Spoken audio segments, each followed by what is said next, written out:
Chapter 2383, Shocking the Continent. Upon seeing the Hellfire Legion members dissipating corpses, the spectating members of the Dark Dragon Adventurer team fell into a daze. So, these are Tier 3 players? Dark Dawn's heart quaked after seeing Cola and the other Tier 3 experts' performance. It was no exaggeration to say that fights between Tier 2 players and Tier 3 players were on entirely different levels. Although Dark Dawn had understood that Tier 2 players couldn't win against Tier 3 players, he had never dreamed that the gap was this massive. Although every member of the Hellfire Legion possessed the demonic Hell World Special Legacy, none of the Hellfire Legion's Tier 2 players had lasted more than one hit against Zero Wing's Tier 3 players. The strength of Tier 3 classes completely exceeded Dark Dawn's expectations. From the fight between the Hellfire Legion and Zero Wing, Dark Dawn could tell that Tier 3 players were superior not just in terms of basic attributes but also in reaction speed. A Tier 2 peak expert himself, Dark Dawn could tell that his reaction speed was slower than Cola's and the others by a heartbeat. Although the difference wasn't massive by any means, it was still enough to determine whether one could block an attack or not. This difference was why the Hellfire Legion's Tier 2 players failed to block the attacks launched by Zero Wing's Tier 3 players, and ended up getting killed instantly. After watching the performance of Zero Wing's 24 Tier 3 players, Dark Dawn concluded that even an army of 10,000 Tier 2 experts would suffer annihilation if they tried fighting against these 24 Tier 3 players. At this moment, the other members of Dark Dragon shared similar thoughts. The frightening power and reaction speed Zero Wing's members displayed simply weren't something that could be overcome with numbers. While Dark Dragon's members were quietly discussing among themselves, Cola and the others suddenly looked in their direction. This situation frightened Dark Dragon's members, and they very nearly turned around to flee. "Commander, they're not mistaking us for Starlink's members, right?" the Dark Cleric standing beside Dark Dawn asked worriedly. Having witnessed the combat power Cola and the others displayed, the Dark Cleric was sure that if Zero Wing's Tier 3 experts took action, then Dark Dragon's 100-man team would definitely share the Hellfire Legion's fate.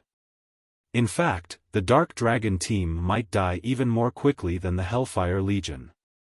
Now that they had already reached level 100, getting killed even once would pose a significant setback. After all, the amount of EXP required to go from level 99 to level 100 was massive. Moreover, the difference in strength between level 99 and level 100 players meant they would also miss out on many exploration opportunities. "I don't know. We should head over and greet them first," Dark Dawn replied, shaking his head. He then steeled himself to step forward and take the initiative to greet Zero Wing's members.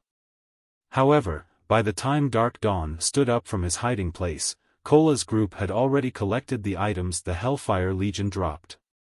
They then brought the other Zero Wing members onto the Crimson Dragon flying ship and disappeared from the stone forest. Dark Dragon's members breathed out a deep sigh of relief. "They're actually ignoring us?"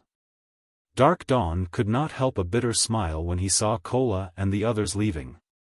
The Dark Dragon Adventurer team was an existence that even the expert teams of superpowers feared. However, in the eyes of Cola and the others, Dark Dragon's members were akin to common monsters. However, Dark Dawn also understood the perspective of Zero Wing's Tier 3 players. Cola and the others possessed the qualifications to look down on the Dark Dragon Adventurer team. At this moment, Dark Dawn regretted his previous hesitation. Had his team moved to help Zero Wing earlier, they might have been able to form a close relationship with Zero Wing's Tier 3 players. "Commander, they're gone. Should we head back to the canyon?" the Dark Cleric standing beside Dark Dawn asked. "No, we're returning to White River City," Dark Dawn said, shaking his head. "We're returning? But we still have plenty of time before we run out of gas," the Dark Cleric argued. "Returning now will be a huge waste." Level 100 neutral maps were quite distant from NPC cities. Even with the help of a mount, players still took a very long time to reach a level 100 neutral map. Hence, every team that visited the Cold Spring Forest would endure to their very limits before choosing to return. Their team had spent just half of their expected time in the Cold Spring Forest, yet Dark Dawn was already calling for them to return. "We're returning. The sooner, the better. It'll be best if we can join the Star Moon Adventurer Alliance before news regarding this matter gets exposed," Dark Dawn said seriously. Previously, Dark Dawn had still been hesitating over whether he should get Dark Dragon involved in the struggle between Zero Wing and Starlink. After all, the potential risks of siding with Zero Wing were greater than the potential gains. Now, however, he no longer cared about that. 24 Tier 3 players. With this many Tier 3 players, Zero Wing could rule over the Cold Spring Forest with an iron fist. The various superpowers would be crazy to pick a fight with Zero Wing here. Not to mention, Zero Wing also had Stone Forest City as its base. Once news of Zero Wing's Tier 3 players got out, adventurer teams and experts would definitely flock to the Star Moon Adventurer Alliance. Hence, Dark Dragon had to join the Alliance before that happened and quickly accumulate CPs to raise its position in the Alliance. After all, once the demand for the Alliance's CPs increased, acquiring CPs would become more difficult. The Dark Cleric immediately understood what his commander meant. Following which, Dark Dragon's members hurried back to White River City. Meanwhile, shortly after the Dark Dragon adventurer team left the Cold Spring Forest, the shocking news that a 100-man team from Starlink's Hellfire Legion got annihilated reached the ears of the various superpowers. A 100-man team from the Hellfire Legion got annihilated? 24 Tier 3 players? How is this possible? Burning Owl, who was currently raiding a field boss, was astonished as he read the report his subordinate just sent him. Starlink's Hellfire Legion had shocked the various superpowers with its might. Even Burning Owl was not confident that his Heaven Piercer team could survive an encounter with the Hellfire Legion. After all, the demonic Hell World Special Legacy was no laughing matter. Now, however, a 100-man team from the Hellfire Legion actually got annihilated. Moreover, Zero Wing now had an additional 24 Tier 3 players. Burning Owl could understand how a monster like Xiaofan had come into existence. After all, as the guild leader of Zero Wing, Xiaofan could utilize all of his guild's resources to go on dangerous and rewarding adventures. Hence, his reaching level 100 and completing his Tier 3 promotion quest so quickly was still within the realm of probability. However, Burning Owl simply couldn't bring himself to believe that aside from Xiaofan, Zero Wing also had 24 more Tier 3 players. After all, even Long Xianglong had just started challenging his Tier 3 promotion quest. Burning Owl himself felt unready to take on the challenge. Shortly after the various superpowers received this information, news of Zero Wing's 24 additional Tier 3 players spread quickly to the ears of the various major powers as well. Over 20 Tier 3 players? How did Zero Wing accomplish such a feat? Amazing! Too amazing! Zero Wing is actually patrolling the Cold Spring Forest using its flying ship, combined with those 24 Tier 3 players. Nobody will dare target Zero Wing in the Cold Spring Forest now. Aside from the various major powers members, quite a few independent experts also heard about Zero Wing's recent achievements and were stupefied by this situation. As for the top adventurer teams that were originally planning to attack Zero Wing's members, they gave up on the idea, especially after seeing the mobility of the Crimson Dragon flying ship. After this incident, the number of players seeking to join Zero Wing and the Star Moon Adventurer Alliance skyrocketed. Guild Leader. The commanders of many top and well-known adventurer teams have just contacted us. They're hoping that we can increase the variety of rare resources we're accepting so that they can earn more points and get promoted to the silver rank a little sooner. Some superpowers also want to form a partnership with us in exchange for letting their members enter Stone Forest City, Liang Jing announced excitedly after contacting Xiaofan. Read latest chapters at Wuxia World. It seems the actions of Cola's group yielded quite a result, Xiaofan said, chuckling. How are things coming along with Stone Forest City's private houses? Xiaofan had to admit that the deterrent effect of having over 20 Tier 3 players was much greater than just having one Tier 3 player. Now, even the various superpowers that had adopted a wait-and-see approach could no longer sit still. It's done. I've already refunded everyone who asked for one. Currently, we have over 12,000 empty private houses available in Stone Forest City, Liang Jing reported. Good. Make an announcement stating that Stone Forest City will not be open fully to the public. Candlelight will also be holding an auction for the leasing of Stone Forest City's private houses, and anyone who rents a private house in the city will be able to live in it immediately, Xiaofan said, smiling. Xiaofan had set aside the matter of leasing Stone Forest City's private houses, as the time hadn't been right. However, now that Cola and the others had completed their Tier 3 promotion quest and Zero Wing already had its own night division, including Stone Forest City's current popularity, it was the perfect time to lease Stone Forest City's private houses. Chapter 2384 Accumulating Advantages. After receiving Xiaofan's instructions, Liang Jing posted an announcement on the forums, stating that Zero Wing would be leasing Stone Forest City's private houses. The moment she published the post on Star Moon Kingdom's official forums, the kingdom erupted in an uproar. Everyone had already learned a little about Stone Forest City through the information Zero Wing's members had leaked. They all came to the conclusion that the city was a haven for leveling resources. Unfortunately, players had been forced to gaze at the city from afar, since it had only been open to Zero Wing's members and the Star Moon Adventurer Alliance's silver members. However, now that Zero Wing had announced a way for non-members to gain access to the city, how could anyone ignore it? When they saw the private houses' leasing conditions, however, both the various major powers and the kingdom's independent players gasped. Stone Forest City's private houses were available for rent, but the Zero Wing was only leasing the houses on a weekly basis, not monthly, and the starting bid for the weekly rent was 30,000 credits. The price could easily rival the private house's monthly rent in the bottomless abyss. Zero Wing is too vicious. Although it's somewhat opening Stone Forest City to the public, only players who rent its private houses will be allowed in the city, But this is an opportunity for independent players like us. If we can win a private house in the upcoming auction, we'll have a much easier time leveling up and completing our Tier 3 promotion quests. Isn't the rent a little too expensive, though? Zero Wing's charging 30,000 credits per week. How can ordinary players possibly afford that rent?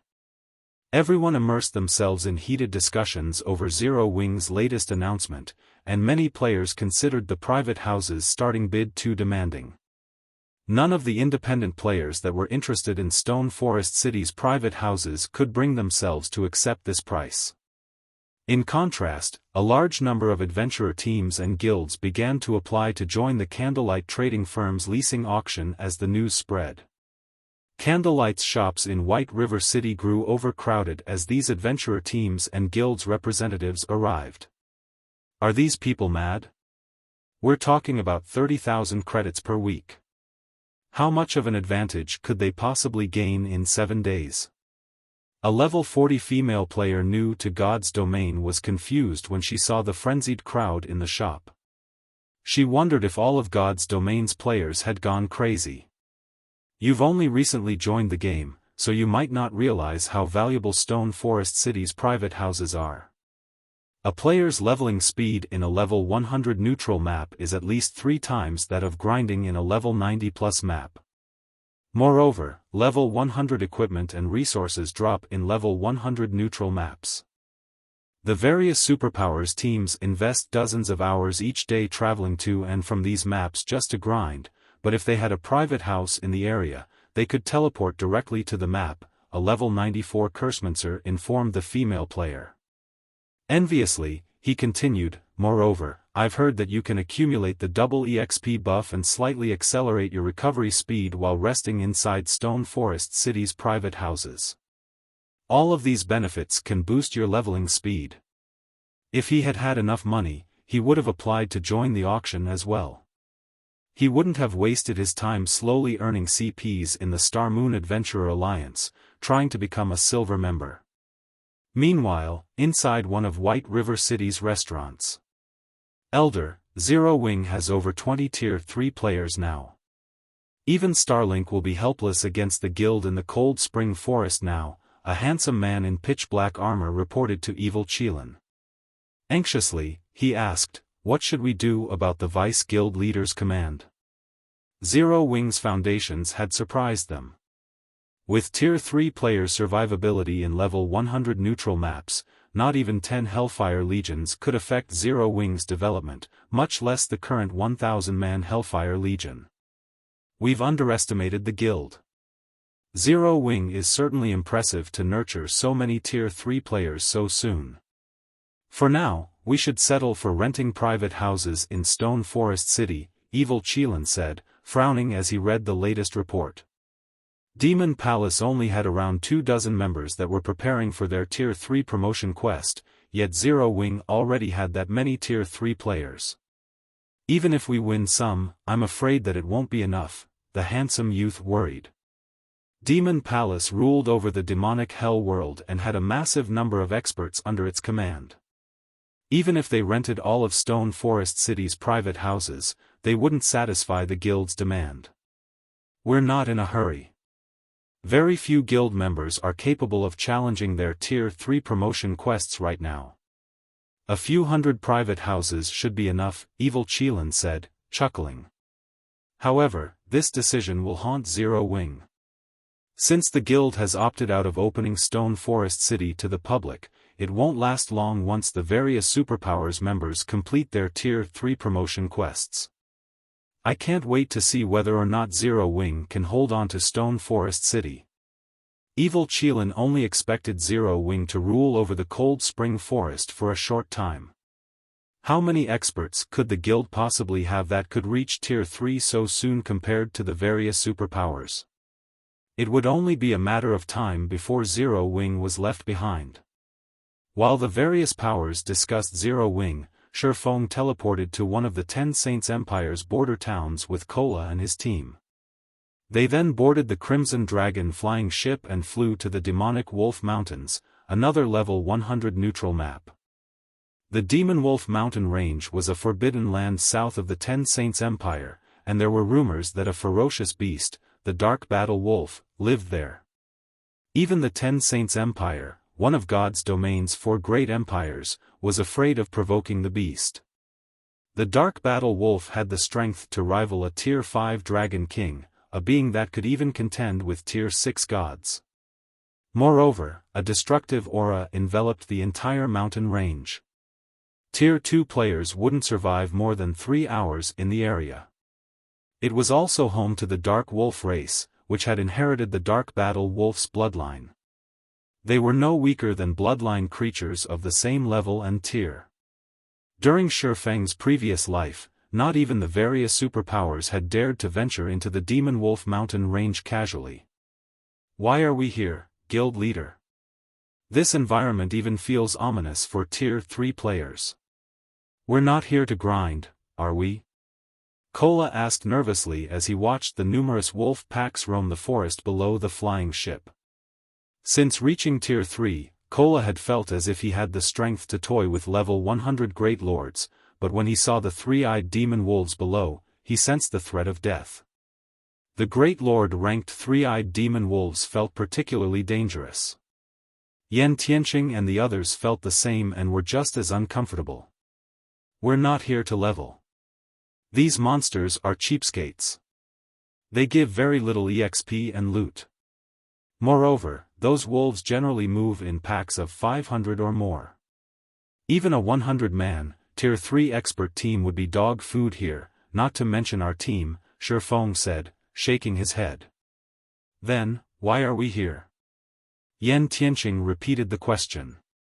Read latest chapters at Wuxia World.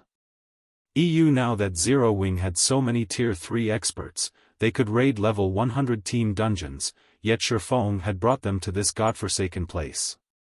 We're going to open a portal to the Western continent. Xiaofan answered, chuckling. If the various superpowers had so many Tier 3 experts under their command right now, they'd definitely start raiding level 100 team dungeons or powerful field bosses. It was the easiest way to gain more level 100 weapons and equipment, which would enable more of the guild's members to challenge their Tier 3 promotion quests, after all. However, Xiaofan thought that method was too slow for Zero Wing. His guild didn't have as many experts as the various superpowers, and if he wanted Zero Wing to grow quickly, he had to expend an abundance of resources. The fastest way to acquire these resources was through trade between the two continents. Xiaofan hadn't had the ability to travel to the Western continent before, but now that Kola and his team had reached Tier 3, Zero Wing had a chance of opening the portal to the other continent. Naturally, Xiaofan would take advantage of this opportunity. Chapter 2385, Western Continent, a portal to the Western Continent? Yan Tianqing and the others turned to their guild leader in astonishment. God's domain's various powers were no longer ignorant of the Western Continent, and a few superpowers had already gained the ability to travel between the two main continents. The resources these superpowers had returned with had made the various powers jealous. God's domain's continents had very different cultures. Not only did their developmental directions differ, but each continent had largely different resources. Thus, each continent's players could greatly benefit from the other's resources. Based on what Yan Tianqing and his comrades knew, players on the Western continent had very different daily expenditures than those on the Eastern continent. The Eastern continent's players mainly relied on coins as a currency due to the continent's focus on combat techniques. Naturally, relying on combat techniques in battle placed a huge burden on weapons and equipment, and as a result, players spent a lot of their money on repair fees. On the Western continent, players relied on magic crystals more than coins. The Western continent's players focused more on basic attributes and mana use. Thus, they needed magic crystals to strengthen themselves and their weapons and equipment. Of course, magic crystals were a rare and precious commodity on both continents, but due to the Western continent's developmental direction, magic crystals were worth far more there. In contrast, the materials to produce weapons and equipment were much cheaper than on the Eastern continent. If Zero Wing were able to travel between the two continents, it would become a true superpower in no time. That's right. I discovered a hidden clue about a magic gate here, one that's been passed down since ancient times. As long as we activate the magic gate, we'll be able to travel between the continents, Xiaofan said, making up a random excuse to avoid suspicion. The various superpowers were desperately searching for ways to travel between the continents, but very few had succeeded. It'd be strange if he discovered a portal by chance. Is the portal stable, guild leader? Luofei eagerly asked. When they heard Luofei's question, the rest of the team perked up in curiosity. None of them doubted Xiaofang's word. Players had discovered many of God's domain's quests and portals through hidden clues. There was nothing strange about one of these clues leading to a portal connected to the two main continents. Rather, everyone was more curious about whether or not the portal was safe.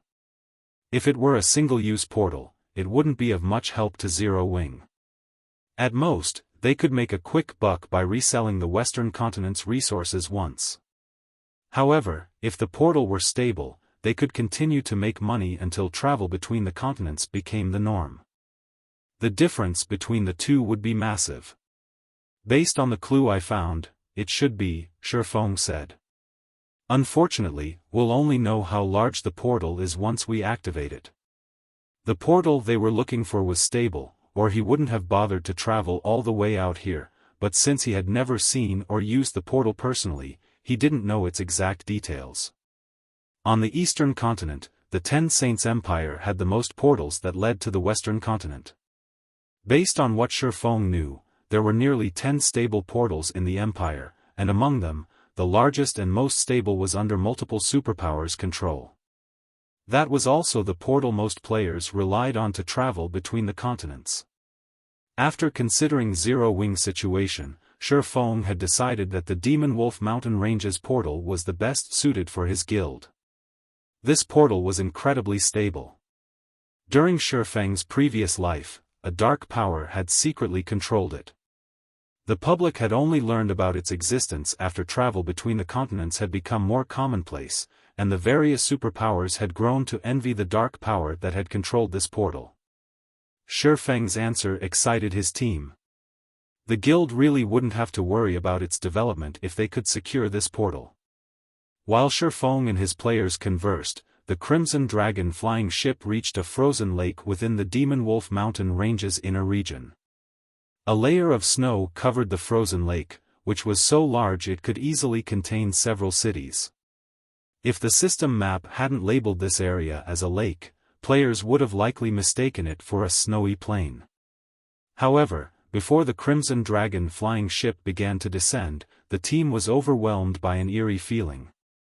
They looked down at the lake, noticing a large number of frozen humans and beasts. The human sculptures all wore the same armor and clothing, and the weakest among them was Tier 3. If the 10 Saints Empire's players saw these humans' armor, they would have been shocked. The armor and clothing those statues wore were that of the Sacred Brilliance Division, one of the 10 Saints Empire's 7 Mythic Knight divisions. The 7 Mythic Knight divisions had been the 10 Saints Empire's prided source of apex combat power since ancient times. It was rumored that just one of these knight divisions could destroy an entire kingdom. However, these several thousand knights stood, frozen, on the lake below. Based on their positions and expressions, it was obvious that these knights had been frozen before they had even begun to prepare for battle. Those were several thousand Tier 3 NPCs they were talking about. Just thinking about the implications of this made Yen Tianqing and his companions shudder. God's domain operated on a system of cause and effect. A group of Tier 3 NPCs wouldn't freeze to death for no reason. Something must have attacked these Sacred Brilliance Division knights. The scene even dumbfounded Xiaofan. According to his information, there shouldn't be any NPCs here, let alone one of the 7 Mythic Knight divisions. All he should have needed to do was repair the magic gate and protect it from the monsters in the lake. Look at that statue, guild leader. It seems to be radiating a faint glow.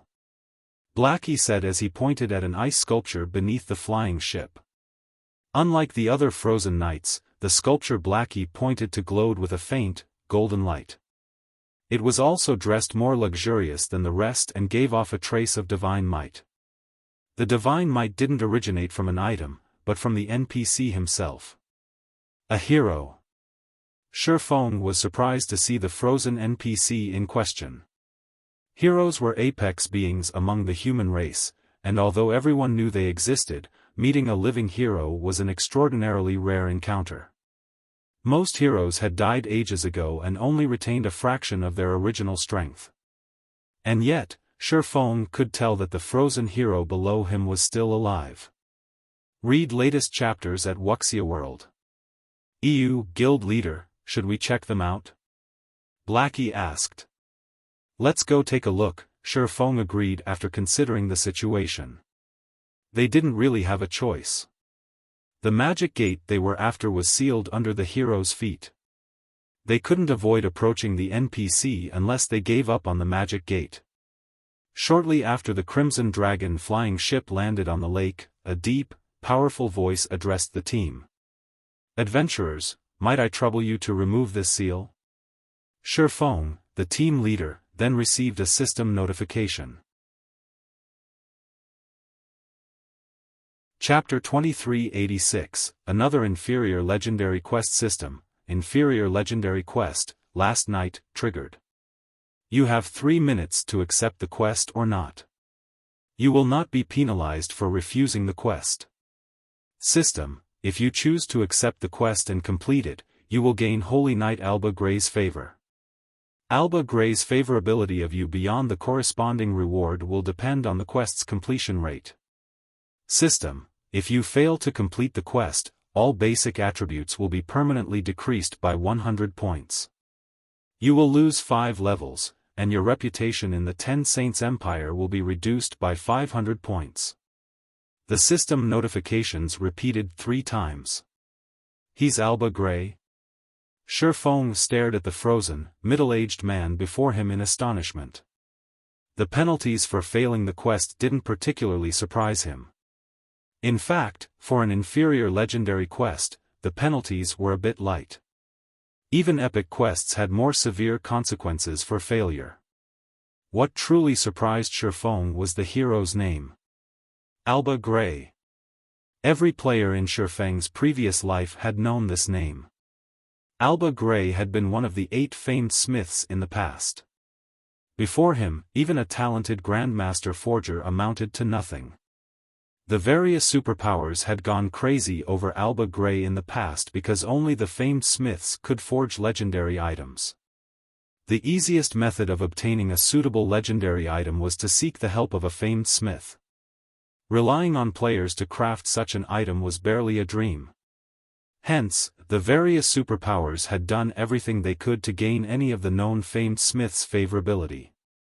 Even Tier 6 God-ranked players would go crazy for a custom-made legendary item. They'd even destroy an entire kingdom to get their hands on one. Unfortunately, gaining a famed smith's favorability was easier said than done. Players would be lucky enough to meet a famed smith, much less earn their favorability. Famed smiths enjoyed even higher status than kings, and even the War God's Temple, one of God's domain's few apex powers, treated such NPCs with great respect. It was easy to imagine how difficult it would be to earn such an influential individual's favorability. Xiaofan had never thought that not only would he meet the legendary Alba Gray here, but he'd even get a chance to earn the NPC's favorability by simply accepting the quest. If the various superpowers of his past life found out about this, they'd kill him out of jealousy. Without any hesitation, Xiaofan accepted the inferior legendary quest. He then received another notification stating that his favorability with Alba Gray had increased by 10 points. The rest of the team was also notified of the quest. Are we really going to challenge this inferior legendary quest? Blackie asked, worriedly glancing at the last night quest's rank. Major powers upper echelons, like himself, were very familiar with quest's difficulties. He was beyond feeling fortunate just because he accepted a high-rank quest. Great rewards came with great risks in God's domain. Many major powers had suffered grievously for accepting high-ranked quests that they couldn't complete. Some guilds had even destroyed themselves due to uncompleted quests. Meanwhile, not only was the last night an inferior legendary quest, but it was also in such a dangerous location. Even with Zero Wing's 25 Tier 3 players, Blackie wasn't confident in completing the quest. The rest of the team was just as concerned. The weakest monster they had seen in the Demonwolf mountain range had been a level 100 lord, and throughout their journey, they had spotted level 110 plus great lords and grand lords. Aside from Xiaofan, they were all new to Tier 3. Furthermore, they had yet to upgrade their weapons and equipment. Just standing in the Demonwolf mountain range was incredibly risky for them, let alone trying to complete an inferior legendary quest. The quest rewards are incredible. Not accepting it would be a waste, Xiaofan said, chuckling. He didn't bother to explain his decision, however. We've already reached Tier 3. Even if we fail and lose 5 levels, we can earn them back quickly. Enough worrying. Let's get going. The 10 favorability points they had just gained were far more valuable than the basic attributes and levels they risked losing. Countless superpowers would willingly make such a trade. There were many methods to increasing basic attributes, and gaining levels was even easier. Furthermore, if they completed this quest, they'd gain even more favorability with Alba Gray. Regardless of the outcome, accepting this quest would only benefit players. Only a fool would reject it. Xiaofan then approached Alba Gray, and after a moment of thought, the rest of the team saw their guild leader's reasoning. Now that they had reached Tier 3, their leveling speed was far faster than Tier 2 players. Even if they lost 5 levels, they could recover and maintain their advantage over others relatively easily. Lord Hero, may I know what we need to do to remove your seal? Xiaofan asked Alba Gray. Unfortunately, my night division came across the jealous witch at a bad time, and she cursed us, adventurers. Since my comrades lacked the protection and blessings of the gods, they died when they were frozen. Although I am protected by the gods, I cannot fully stop the curse from eroding my body. I ask that you collect some of the mana the jealous witch left behind in this land. I will also need you to stop the ice elf, Ulunium, whom the jealous witch left to oversee my demise. That will buy me enough time to break free from the curse, Alba Gray mentally relayed. System, Inferior Legendary Quest, Last Night. Quest Content, collect 1000 strands of mana the jealous witch left behind in this land to remove Alba Gray's curse. Before removing Alba Gray's curse, you must do all you can to stop the ice elf, Ulunium. You have 10 days to complete the quest. The less time you spend completing the quest, the higher the quest's completion rate will be. Xiaofang's teammate gasped and they saw the quest's contents. Crap. This quest is fraudulent. Blackie's face twitched as he read the quest details.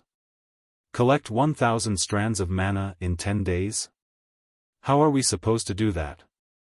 They were all familiar with the concept of collecting mana for a quest. Normally, players could complete the task by killing Great Lord rank or higher monsters in a specified location. Although killing level 100 Great Lords might be easy with their strength, collecting 1000 mana strands within 10 days was a joke.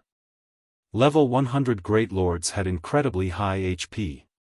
Even their team would need at least 15 minutes to kill one. Although God's Domain's days consisted of 48 hours, they'd have to grind non-stop for 5 days to complete this quest. To make matters worse, Great Lords only had a chance of dropping the required mana. To put it simply, this quest was the system's way of toying with them. It's no wonder why only a few superpowers had earned enough of the famed smith's favorability to commission an item. Xiaofan couldn't help his bitter smile after listening to Alba Gray's request. Not even a 100-man, Tier 3 team could complete this quest, especially since players had just recently reached level 100. Guild leader, we should call in all of the guild's experts, Yan Tianqing suggested. That's not a viable option, I'm afraid, Xiaofan said, shaking his head.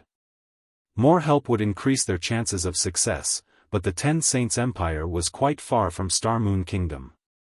The teleportation fees alone would be a huge burden on the guild, and players would need a long time to travel from the Ten Saints Empire to the Demonwolf mountain range. Most importantly, ordinary Tier 2 experts would have no hope of surviving in this forbidden land. But at this rate, we won't be able to complete the quest, Yan Tianqing insisted.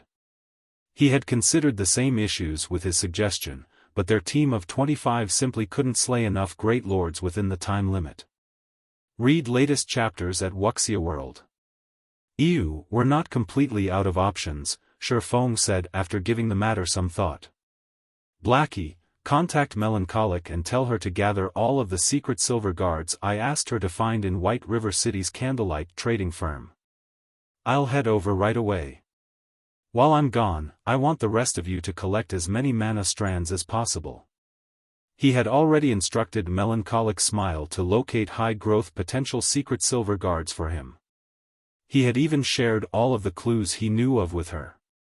He had intended to use soul strengthening to upgrade these secret, silver guards to fine gold rank and use them to boost Zero Wing's combat power.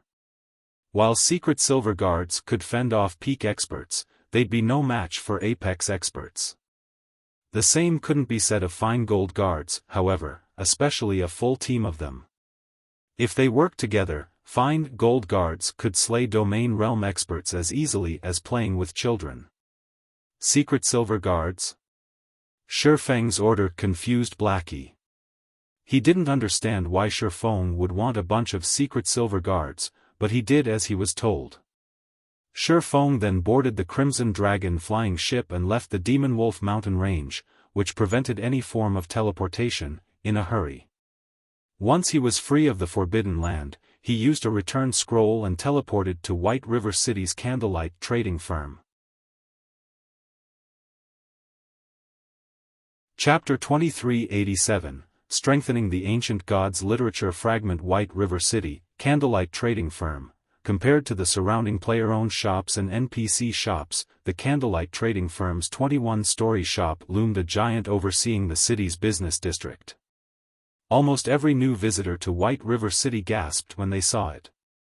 The players that focused on their subclasses gave the magnificent building particularly longing looks. These players' reactions weren't simply because White River City's Candlelight trading firm was a 4-star shop, but also due to Zero Wing's latest announcement. All Zero Wing and Candlelight trading firm members could purchase a private house in Stone Forest City with their GCPs. Even the various superpowers hungered after Stone Forest City's private houses, and because of this announcement, the various major powers players envied Zero Wing and Candlelight's members. Even a fool would recognize the immeasurable future ahead for Stone Forest City. Although a level 100 neutral map was very dangerous, there was no doubt that it was an excellent leveling spot for current players. Furthermore, nowhere within God's domains many kingdoms and empires could match the city's scenery. With one of the city's private houses, one would have bragging rights for life. Unfortunately, securing a permanent private house in Stone Forest City was easier said than done. Zero Wing had no intentions of selling its private houses to outsiders, only lease them. Once the lease ended, players would have to bid for the house in another auction. And yet, as a member of Zero Wing or Candlelight, one could own their own house in the city. Why wouldn't outsiders be jealous? As Xiaofan made his way toward the Candlelight trading firm, his guild emblem, that of Zero Wing's core members, attracted many envious looks, even though he hid his appearance and identity with a black cloak. He's actually a Zero Wing core member? It'd be great if I could get to know him, a level 96 female elementalist said, her eyes glowing brightly as she watched Xiaofan pass by. Nowadays, Zero Wing shone like the midday sun in Star Moon Kingdom and its several neighboring kingdoms. Even other kingdoms' major powers had to show respect for the guild. In addition, countless adventurer teams sought to befriend Zero Wing's core members in hopes of gaining some advantage in the Cold Spring Forest. Isn't he just a core member? What's so great about that? A level 97 male shield warrior said in jealousy. If I were willing to deal with the restrictions, I could join Zero Wing and become a core member, too. Even for you, that'd be a challenge, the female elementalist said, shaking her head at the disgruntled shield warrior. I've heard that since Zero Wing has so many members now, they've raised the requirement for elite members to the middle stage of the Trial Tower's 5th floor. If you wanted to become a core member, you'd have to reach the 6th floor's middle stage at the very least. At this stage of the game, players only needed to reach the late stage of the Trial Tower's 5th floor to be considered an expert. There was a huge difference between the 5th and 6th floors. Even in well-known adventurer teams, the experts that could reach the 6th floor's middle stage could be counted on one hand. When he heard the requirement to become a Zero Wing core member, the level 97 shield warrior fell silent. He belonged to a well-known adventurer team from the Black Dragon Empire, and very few of his teammates could reach that stage. He had only recently reached the 5th floor's late stage. He was nowhere strong enough to become a core member in Zero Wing. We've already raised the core member requirements that high? Xiaofan was similarly surprised when he overheard the conversation.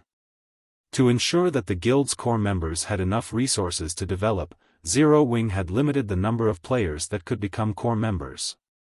The guild only had limited resources, especially the rarer resources, after all.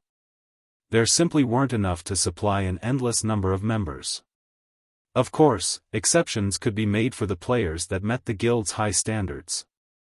As far as Xiaofan could remember, the minimum requirement to become a core member had been fixed at the early stage of the Trial Tower's 6th floor, with the higher standard of reaching the 6th floor's late stage. If players reached the late stage, they wouldn't have to take part in the core members' monthly elimination competition. But apparently, the minimum requirement had been raised to the 6th floor's middle stage. It was easy to imagine how many experts had recently joined his guild. Xiaofan had to admit that using Stone Forest City to promote Zero Wing had been amazingly effective.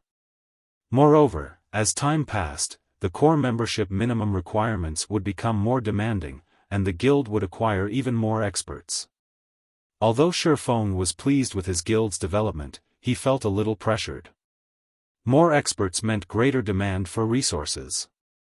If the guild failed to meet these experts' needs, it would only be a matter of time before they left the guild as other powers established towns and cities in level 100 neutral maps. Whether or not Zero Wing grew into a superpower would depend on the guild's income of coins and resources. Considering this issue, Xiaofan hurried toward the Candlelight trading firm. Melancholic Smile had already gathered the secret silver guard she had gone to great lengths to find in one of the top-floor basic meditation rooms. As Xiaofan entered the room, she promptly handed him a detailed list of these guards. Guild leader, after scouring the various kingdoms and empires, I managed to find 16 secret silver guards with very high growth potential. I've secured other secret silver guards as well, but their growth potential isn't as high, Melancholic Smile awkwardly reported as she gestured to the row of guards behind her. Xiaofan had provided her with plenty of clues, and she had utilized the secret pavilion's connections to follow them. However, even after so many days of searching, she had only found 16 secret silver guards that fit Xiaofan's criteria. 16. Xiaofan was ecstatic with her results. Finding secret silver guards wasn't easy. They all had a considerably high chance of reaching Tier 4, after all. Even after 10 years in God's domain, not even first-rate guilds had been able to afford to take a Tier 4 combatant lightly. Tier 5 and Tier 6 experts were far too rare. As for second- and third-rate guilds, they had been wise to fear Tier 4 combatants. Melancholic Smile simply didn't realize how amazing her accomplishment was. Xiaofan instructed Melancholic Smile to continue her hunt for secret silver guards with high growth potential and materials for the Crimson Dragon flying ships. Meanwhile, he snuck the 16 secret silver guards to the shop's second basement floor, where the shop's private warehouse was located. Only the shop's owner had access to this area. At epic rank, the Ancient Gods literature fragment could only strengthen 1 soul per day, but he only had 10 days to complete his inferior legendary quest. At most, he had time to strengthen 9 secret silver guards. He'd never complete his quest with so few fine gold guards. Hence, Xiaofan intended to use the Holy Grail to upgrade the Ancient Gods literature fragment. Since the Ancient Gods literature fragment was bound to his soul, which prevented him from trading it or storing it in a warehouse, he had been afraid of upgrading it. It could also drop if he died. If he lost the literature fragment after upgrading it, he would mourn the loss. However, now that he had risen to Tier 3, he was strong enough to protect himself. Now, the chances of someone killing him were extremely low. The Ancient Gods literature fragment's abilities were frightening, and if he could evolve it, it had become an unimaginable benefit to Zero Wing. After carefully retrieving the Holy Grail from its shelf, Xiaofan used it to scan the Ancient Gods literature fragment. A short moment later, a system notification informed Xiaofan of the life force required to evolve the literature fragment. He would have to permanently sacrifice 50,000 HP. Read latest chapters at Wuxia World. EU so much? The number took Xiaofan by surprise.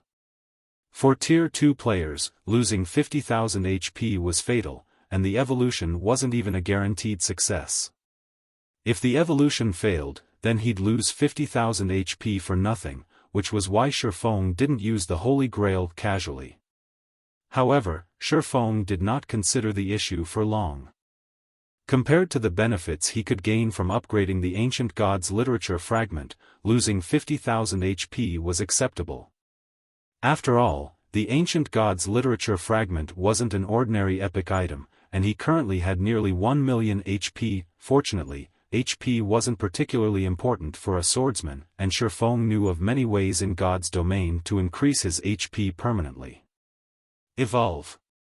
Xiaofan growled, gritting his teeth. As he did, the Holy Grail plundered 50,000 HP from Xiaofan and converted it into purple-blue smoke that enveloped the Ancient Gods Literature Fragment.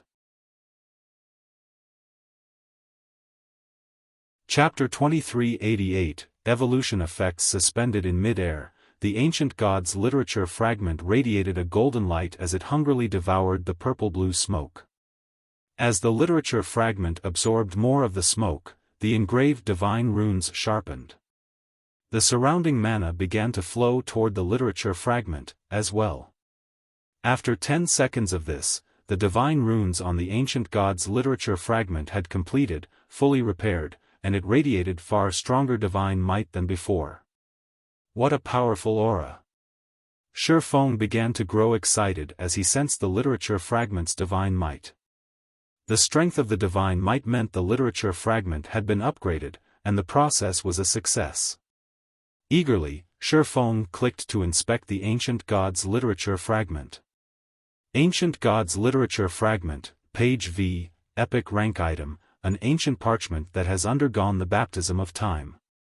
The divine runes have been fully restored by the Holy Grail and contain unbelievable power.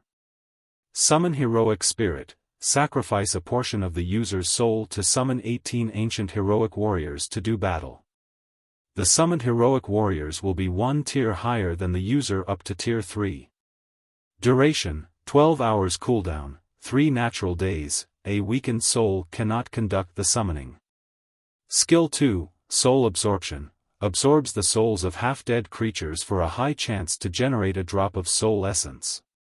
Cooldown, 3 hours. Stronger targeted creatures increase the chances of generating soul essence.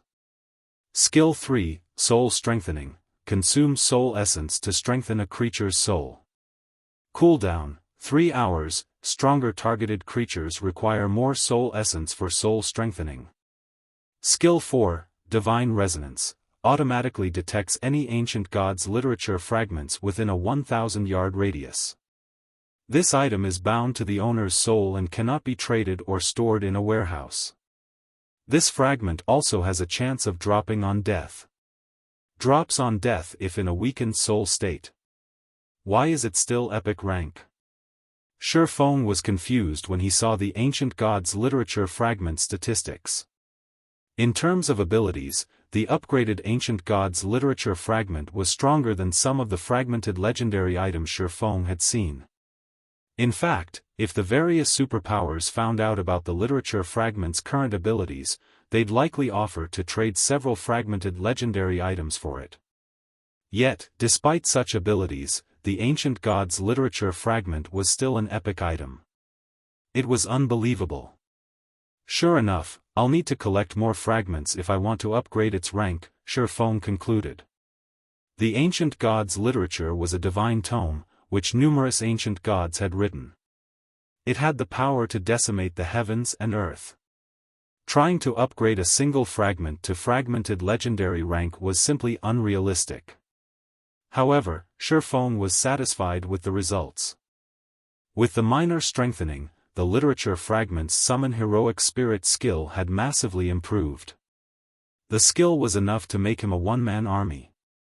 Furthermore, soul absorption and soul strengthening's cooldowns had shortened significantly. Every one of the changes had exceeded Xiaofan's expectations. Most importantly, his Ancient Gods Literature Fragment now had the ability to locate other fragments within range. This effect would make it much easier to compile the fragments. If he could complete the tome, the Ancient Gods Literature would benefit the guild far more than 4 or 5 more fragmented legendary items. Following which, Xiaofan stored the Holy Grail and turned to face the secret silver guards behind him. These secret silver guards weren't like monsters like Anna and Kite. Each only needed 3 drops of soul essence for their first soul strengthening. Fortunately, Xiaofan had collected over 100 drops, so he could strengthen all 16 secret, silver guards at least once.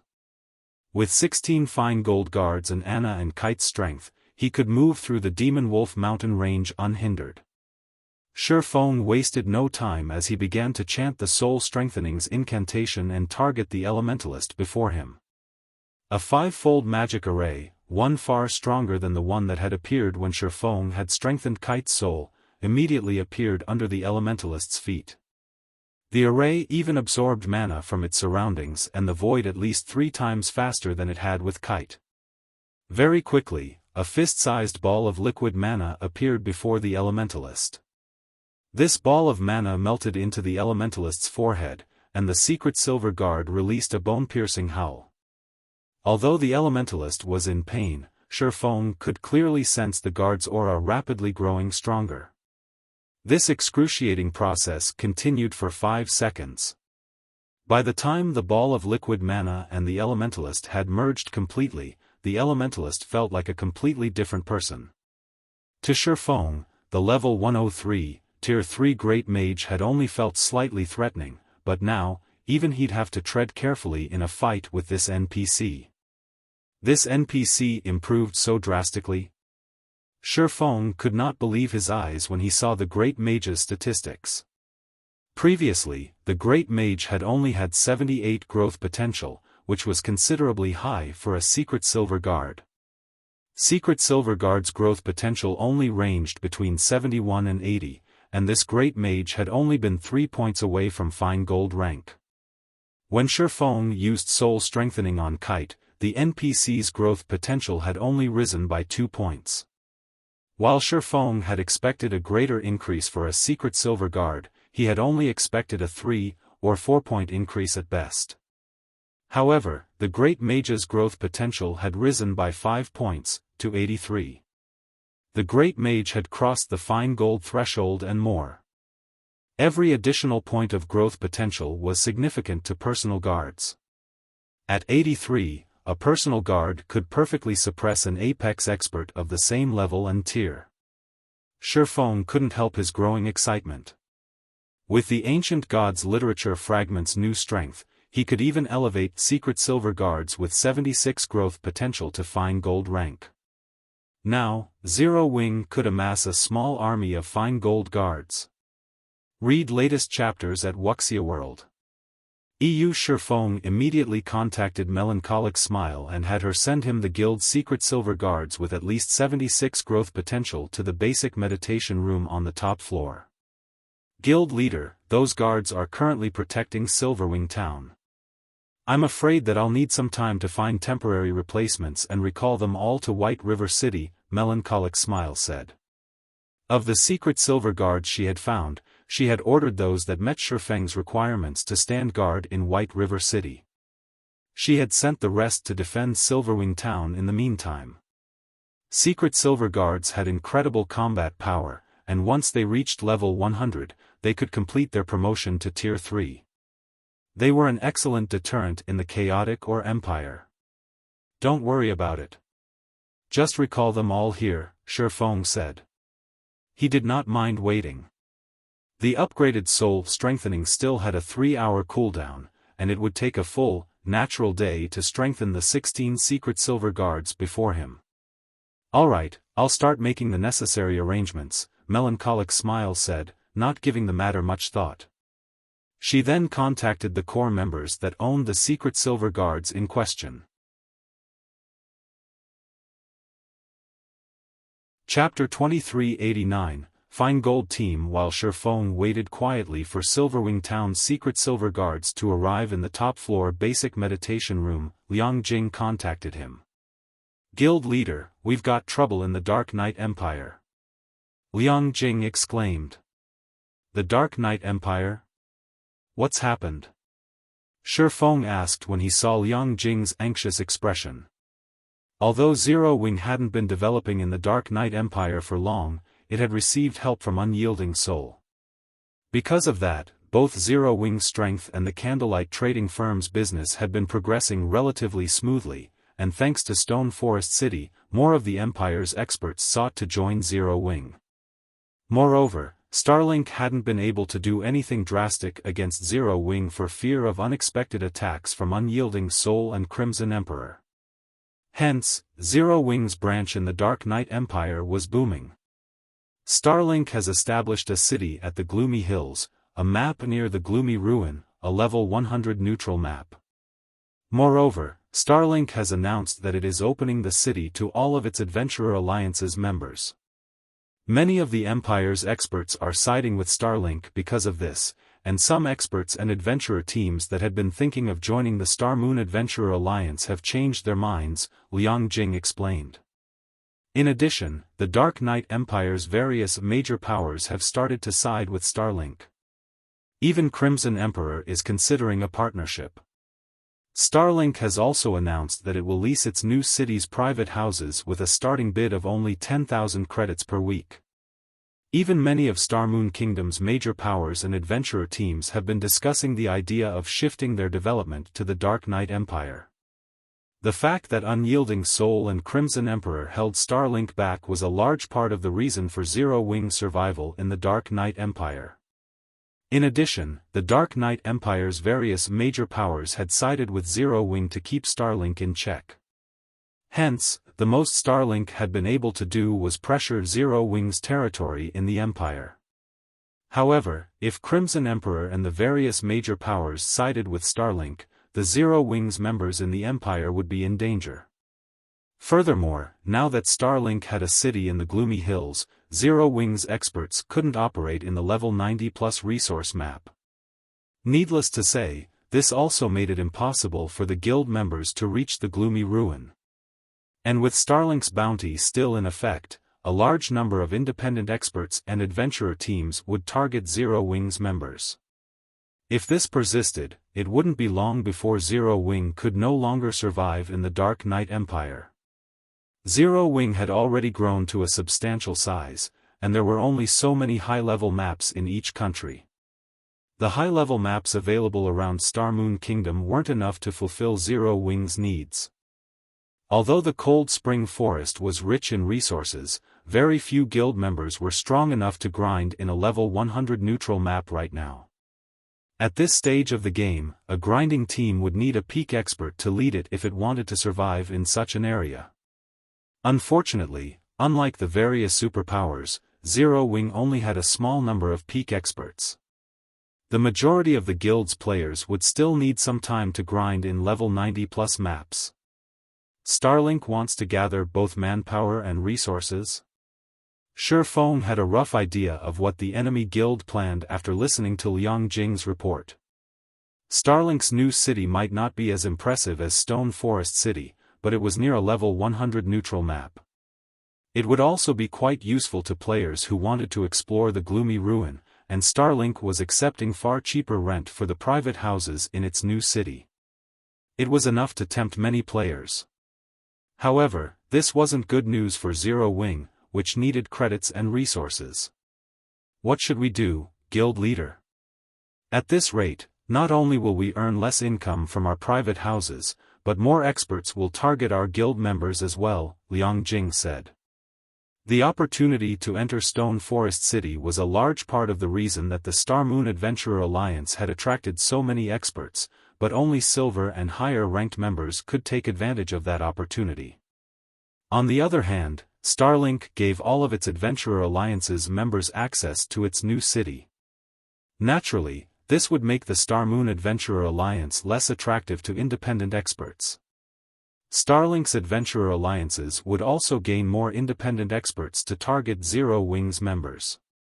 Lu Xinglua is sacrificing his new guild city just to deal with us. I guess he really wants this to be a fight to the death, Xiaofan said, frowning. Since he wants a war of resources, I'll play with him until he's satisfied. Make the arrangements. From now on, half the number of CPs required to become a silver member in the Star Moon Adventurer Alliance, and will hold auctions for the Crimson Sunsets. However, only silver members and above will be allowed to participate, and the starting bid will be 30,000 magic crystals and 10,000 gold. We're auctioning the Crimson Sunsets? Liang Jing could not help but gasp. But guild leader, those are a part of our guild's foundation. Our guild members also need those to survive in level 100 neutral maps. If we sell the Crimson Sunsets, nothing was more important than one strength to the various powers and players. If the Star Moon Adventurer Alliance auctioned off the Crimson Sunsets to its members, there was no doubt that experts and adventurer teams would swarm to join the alliance. However, the Crimson Sunsets were an advantage Zero Wings members needed over other players. If they auctioned the Crimson Sunsets to the public, they'd only help other players rapidly improve, which wouldn't benefit Zero Wings' development. It's fine. The Crimson Sunset might be valuable, but it is still a consumable. Moreover, as players reach higher levels, it'll become less valuable. Since the various superpowers experts have started to reach level 100, this is the perfect opportunity to sell the sets, Xiaofan said, chuckling. Before this, he would have hesitated to make such a decision, but he didn't mind now. Now, he had an even stronger trump card to assure Zero Wings' advantage in the Cold Spring Forest. The Ancient Gods Literature Fragment. With so many fine gold guards, Zero Wing wouldn't have to worry about the various superpowers peak experts. Giving the matter some thought, Liang Jing agreed with Xiaofan. Besides, Zero Wing didn't have a better option to stop Starlink from poaching its potential members. She disconnected the call and immediately saw to Xiaofan's orders, publishing a public announcement regarding the Crimson Sunsets auction on the notice boards in the Star Moon Adventurer Alliance's residences. When players noticed the announcement, it caused a sensation throughout the Adventurer Alliance. Crap! Zero Wing is too amazing. A Tier 2 mana set equipment. If I had a Crimson Sunset, I could challenge my Tier 3 promotion quest right away. The Star Moon Adventurer Alliance's members were astonished when they saw the Crimson Sunset's attributes.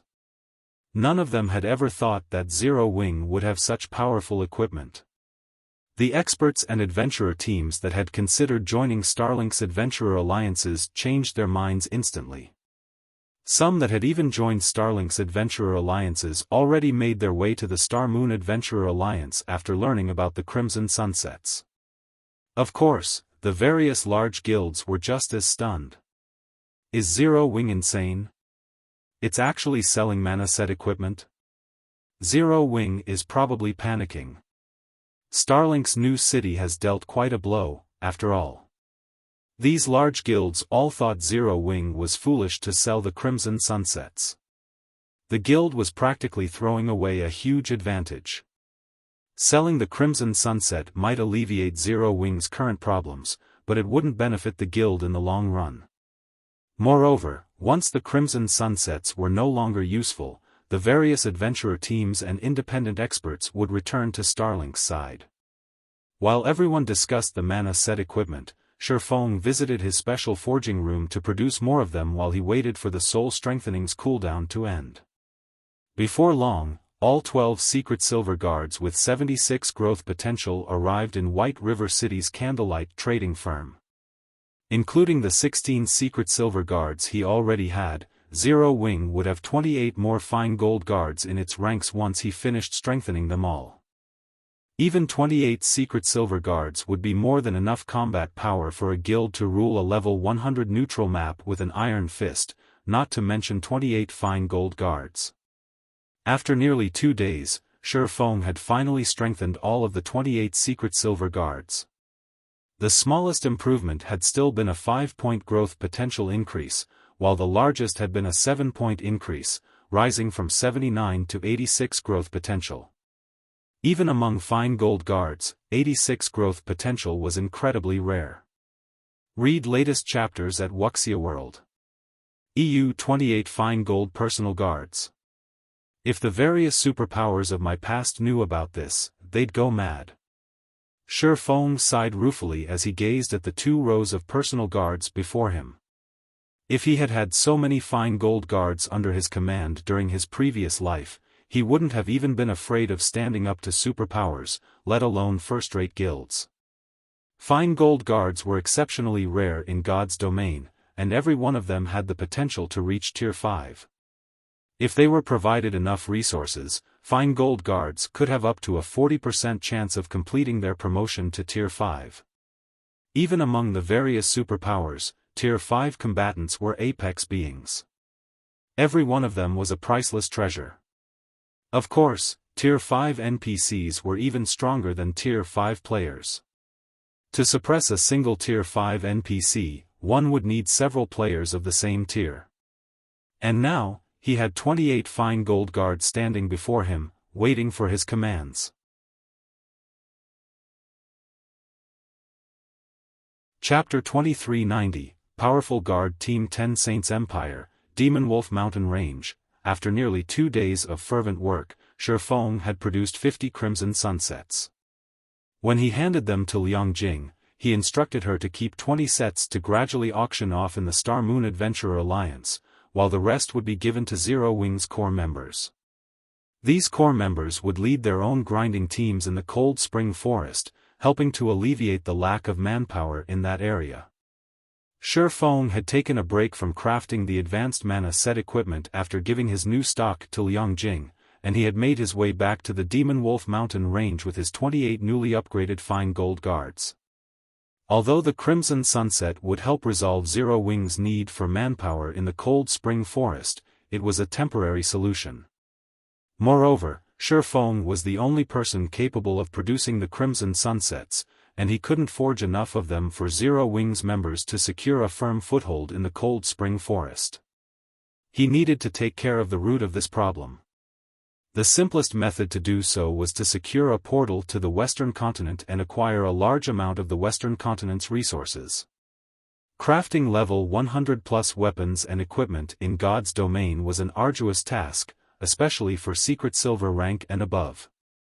The required materials were very rare, and obtaining them in bulk was a major challenge. However, through their research, the forgers of Xiaofang's previous life had discovered that they could replace some of the rare materials the Eastern Continent's forgers needed to craft level 100+ secret silver and better weapons and equipment with some of the Western Continent's specialty materials. Likewise, some of the Eastern Continent's specialty materials could replace some of the materials the Western Continent's forgers needed.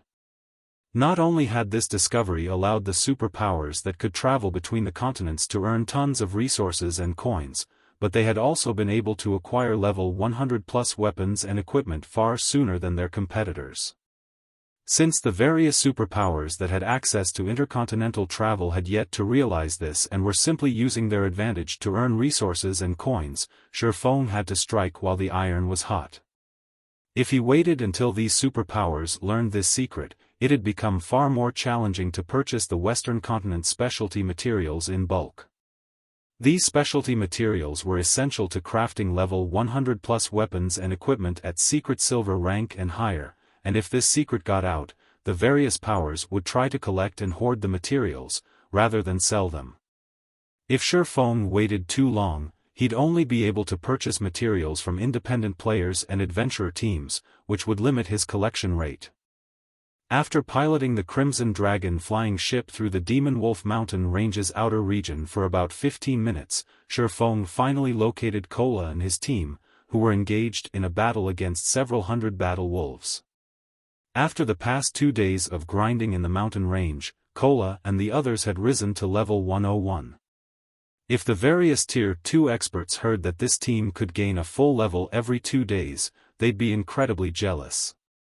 However, Kola and his team weren't having an easy time against these battle wolves, especially as they fought the alphas, the two-headed battle wolves. Two-headed battle wolf, demonic creature, great lord, level 108 HP 270,000/270,000,000. Although the two-headed battle wolves had average HP for monsters of their rank and level, these monsters possessed the dark battle wolf's bloodline. Their defense and agility were just as high as actual bloodline creatures, and their combat standards were on par with the Trial Tower's 5th floor.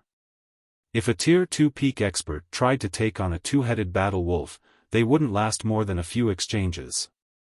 Furthermore, the Demonwolf mountain range's wolves tended to move in packs of 300 to 400, and around 24 two-headed battle wolves led each pack.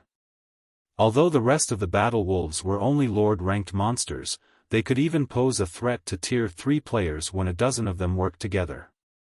Although Kola and his companions had reached Tier 3, they still had to be careful, or members of the team would fall. The team had yet to upgrade their weapons and equipment and had to rely on their epic weapons and equipment to support them in the fight. If Kola and his team had Tier 3 standard equipment, they'd have no issues taking a pack of battle wolves out. Check it out. The guild leader is back. Blackie was excited when he noticed the approaching Crimson Dragon flying ship.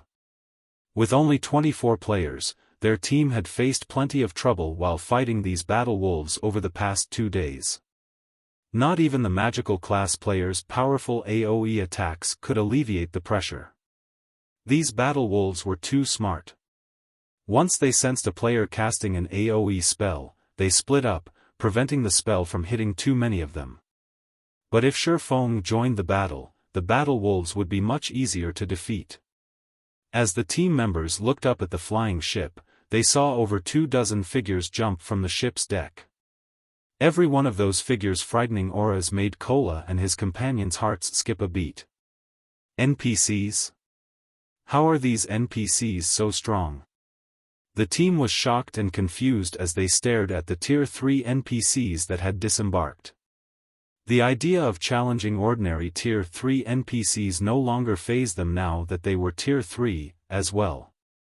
They had superior combat standards, after all. However, even Yan Tianqing shuddered when he saw the 28 Tier 3 NPCs that had jumped from the Crimson Dragon flying ship. His instincts even warned him to flee. Before Kola and his companions could react, the personal guards charged at the surrounding battle wolves. Taking the lead, the dozen or so melee NPCs dispersed the crowding wolves with their charge instantly. They even sent the Great Lord-ranked two-headed battle wolves flying. The magical class NPCs then followed with a round of spells, each dealing over -1 million damage.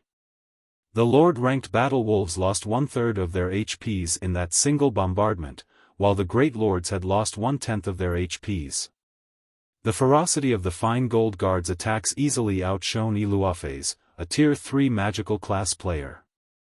After about 3 minutes, the 300+ Lord-ranked battle wolves and 20+ Great Lord-ranked two-headed battle wolves had been slain, leaving only a bunch of items behind. Kola and the others were dumbfounded. Normally, they needed over an hour to defeat a battle wolf pack, yet these 28 NPCs had done so in 3 minutes. The difference between their combat power was massive.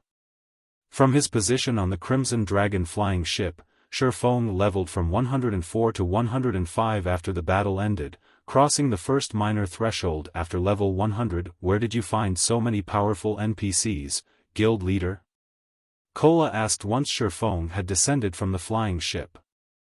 Yan Tianqing and the others were just as curious, waiting for Xiaofang's reply. An ordinary Tier 3 NPC could serve as a small city's magistrate in God's domain, yet Xiaofan had managed to employ so many of them, and every one of them was extraordinarily strong. Read latest chapters at Wuxia World. EU. From what Kola and the others could tell, 5 or 6 of these NPCs would be more than enough to annihilate their team of 24. If they had these 28 NPCs help, they could explore the Demonwolf mountain range without issue. How could I possibly afford the help of Tier 3 NPCs? These are our guild's personal guards, Xiaofan said, chuckling. Personal guards? The explanation stunned Yan Tianqing. How is that possible? Not even Tier 3 personal guards can be this powerful. Yan Tianqing had encountered the guild's Tier 3 personal guards before, and he had been confident of putting up a fight against the guild's Tier 3 secret silver guards. If he faced any of the personal guards standing behind Xiaofan, however, he'd be able to do nothing but flee. Of course, these aren't ordinary Tier 3 personal guards. They are all fine gold guards, Xiaofan continued with a grin.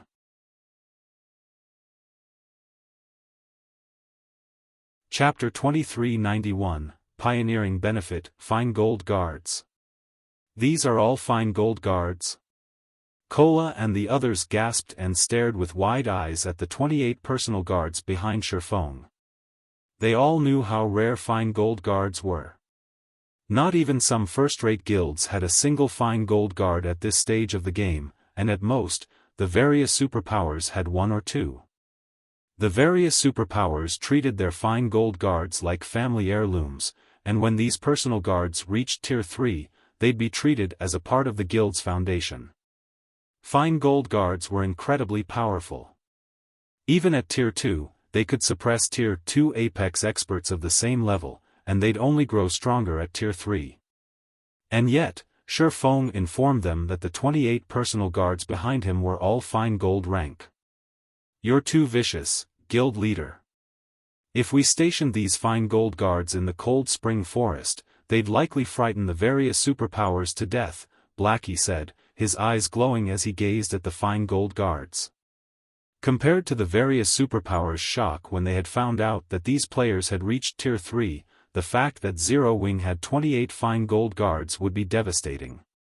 Every one of these Tier 3 fine gold guards had even greater combat power than Tier 3 Apex experts. In fact, one of these fine gold guards could take on 2 Apex experts at once. Needless to say, these fine gold guards would easily overwhelm peak experts. Now that Zero Wing had so many fine gold guards, the various superpowers would have to seriously consider the potential losses before moving against Zero Wing, even when their experts reached Tier 3. "Alright, let's focus on completing the quest," Xiaofan said, chuckling. These 28 fine gold guards might deter the various superpowers from attacking, but if Zero Wing wanted to become truly powerful, it would need to rely on players and resources. There were limits to what a personal guard could accomplish, after all. Right. Our quest. With these 28 fine gold guards, we can now raid the wolf dens we avoided earlier. Kola exclaimed. Their team had only dared to attack the battle wolves in the outer region, one pack at a time, but now that they had 28 fine gold guards to help, they could raid the battle wolves' dens. Not only could they collect the mana strands more quickly, but their leveling speed would also skyrocket. "No, we're not going to the dens. We'll move to the Demonwolf mountain range's inner area," Xiaofan said, shaking his head as he gestured to the mountains in the distance. There were a lot of battle wolves in the Demonwolf mountain range's outer region, but very few of these monsters were great lords or higher. Even with the fine gold guards, they wouldn't be able to collect the necessary mana strands fast enough. They'd be cutting it close if they stayed in the outer region. The inner region might be more dangerous, but there were far more great lords available in the area, which would allow the team to collect mana strands far more quickly. "Guild leader, the inner region is full of level 110 plus monsters, including plenty of great lords and mythic monsters," Yan Tianxing said worriedly. Monsters gained a significant basic attribute boost with each level after level 100, and the monsters in the Demonwolf mountain range had even greater combat standards than their counterparts in other areas of God's domain. If their team accidentally encountered a level 110 plus mythic monster in the inner region, they'd risk annihilation, even if they had the help of 28 fine gold guards. They had only recently reached level 101, and the personal guards, on average, were only level 103, with a few at level 104. "Relax. We're only going to explore the border between the inner and outer regions," Xiaofan said. "Besides, we don't just have 28 fine gold guards on our side." To prove his point, Xiaofan pulled 2 summon guard scrolls from his bag and summoned Kite and Anna. After questing on their own for a while, Kite and Anna had reached level 108 and 109, respectively. They were only slightly lower leveled than the monsters in the Demonwolf mountain range's inner region. The team relaxed when they saw Kite and Anna's levels. Although neither of the NPCs had crossed the level 110 threshold, they all knew how powerful these two were. Both had dark gold rank growth potential and were far more powerful than the fine gold guards. With the 30 personal guards, the team was fully capable of raiding level 110 plus Grand Lords. Following which, the team climbed aboard the Crimson Dragon flying ship and made their way toward the Demonwolf mountain ranges inner region. A white mist and constant snowstorms bombarded the inner region throughout the year, limiting visibility. Even Tier 3 players couldn't see farther than 400 yards away. If players were not careful, they could easily fall prey to monster ambushes. However, Xiaofan was relatively familiar with the Demonwolf mountain ranges inner region, and he piloted his flying ship toward one of the snow-capped forests in the area. Not only was visibility here much better than in other areas of the inner region, but these monsters only ranged between level 110 and 112. Moreover, the wolf packs in the forest tended to keep their distance from each other, so they wouldn't have to worry about attracting too many monsters while they fought. Cola, I want your group to gather the mobs. Tianqing, your group will lure the alpha away from the main group. Everyone else, prioritize the mobs, then target the alpha once they're dead. Xiaofan said as he watched a nearby pack. B, a two-headed frost wolf, demonic creature, Great Lord, level 110 HP 290 000 290 000 Frostwolf Chieftain, demonic creature, Grand Lord, level 112 HP 750 000 750 000 The wolf pack they faced only had around 200 members or so, 40 of which were Great Lords, and one was a Grand Lord. An ordinary Tier 3 team would have trouble with this pack, but taking these wolves down should be easy for them. Cola, Turtledove, and Yi Wumian immediately split up and approached the pack from different directions. They herded the wolves into one big group before Yan Tianqing, Flying Shadow, and the rest of the assassins on the team ambushed the Frostwolf Chieftain, securing its aggro and luring it away from the pack's protection. As soon as the Frostwolf Chieftain and the pack were separated, Anna and the other magical classes on the team bombarded the Frostwolves with their spells. The remaining melee members then formed a defensive line, preventing the Frostwolves from reaching the ranged players. After 24 rounds of attacks, only the Great Lord ranked two-headed Frostwolves remained standing. The rest of the Frostwolves lay dead in the snow. With them down, a significant portion of the pressure on the melee classes lifted. After another 10 minutes, every Frostwolf had died, except for the Frostwolf Chieftain. The team's experience bars had risen by a large chunk after killing over 200 Frostwolves, which was a much faster leveling speed than what they had enjoyed in the outer region. They had also acquired 14 mana strands from the Frostwolves. Once Cola claimed the Frostwolf Chieftain's aggro from Yan Tianqing, the team finished the Grand Lord off in less than 5 minutes. Not only did the Frostwolf Chieftain contribute another mana strand, but it also dropped more than 20 items as it died, one of which was a piece of level 105 fine gold equipment. Naturally, the team was excited about their results. After 2 days of endless grinding in the Demonwolf mountain ranges outer region, the best loot that had dropped was a few pieces of level 100 secret silver equipment, yet after killing one Frostwolf Chieftain, they had obtained a piece of level 105 fine gold equipment, 2 ranks better than their best prior loot. Read latest chapters at Wuxia World. We've gotten lucky. This Frostwolf Chieftain dropped a piece of the Snowfrost set, a fine gold set equipment for magical class players, Xiaofan said, smiling at the level 105 fine gold ranked cloth armor he had picked up. The complete set can be used until level 110. Fine gold set equipment was extremely rare after level 100. The standard equipment for Tier 3 players was limited to fine gold equipment after level 100. Very few experts would be fortunate enough to equip a full fine gold set equipment. Aside from the Snowfrost set piece, the Frostwolf Chieftain had dropped 2 pieces of level 105 secret silver equipment. This was definitely a benefit of pioneering the area. Normally, a Grand Lord like the Frostwolf Chieftain wouldn't drop such abundant loot. Guild Leader, since the Frostwolf Chieftain drops pieces of the Snowfrost set, it should drop pieces of other level 105 fine gold set equipment. Based on the results of our earlier scouting efforts, there are several Frostwolf chieftains nearby. We should kill them all, Yen Tianqing suggested. Emichim. Everyone, get ready. Kola, lure another Frostwolf chieftain our way, Xiaofan said, nodding.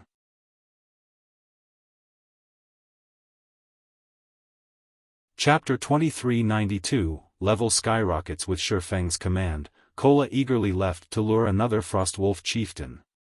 Meanwhile, the rest of the team got into their battle formations with just as much enthusiasm. Although they had reached Tier 3, most of them wore the same equipment they had when they had reached level 100. They didn't even have many pieces of level 100 fine gold equipment on them, much less level 100 dark gold equipment. They had obtained the majority of their level 100 fine gold equipment during their promotion quests. Their epic weapons and equipment might still have been useful at level 100, but the items hadn't grown any stronger after that point. As they continued to level up, these epic weapons and equipment pieces would become increasingly ineffective. If they could get their hands on level 105 fine gold set equipment now, not only would it significantly increase their basic attributes, but they'd also become strong enough to raid level 100, super large-scale team dungeons.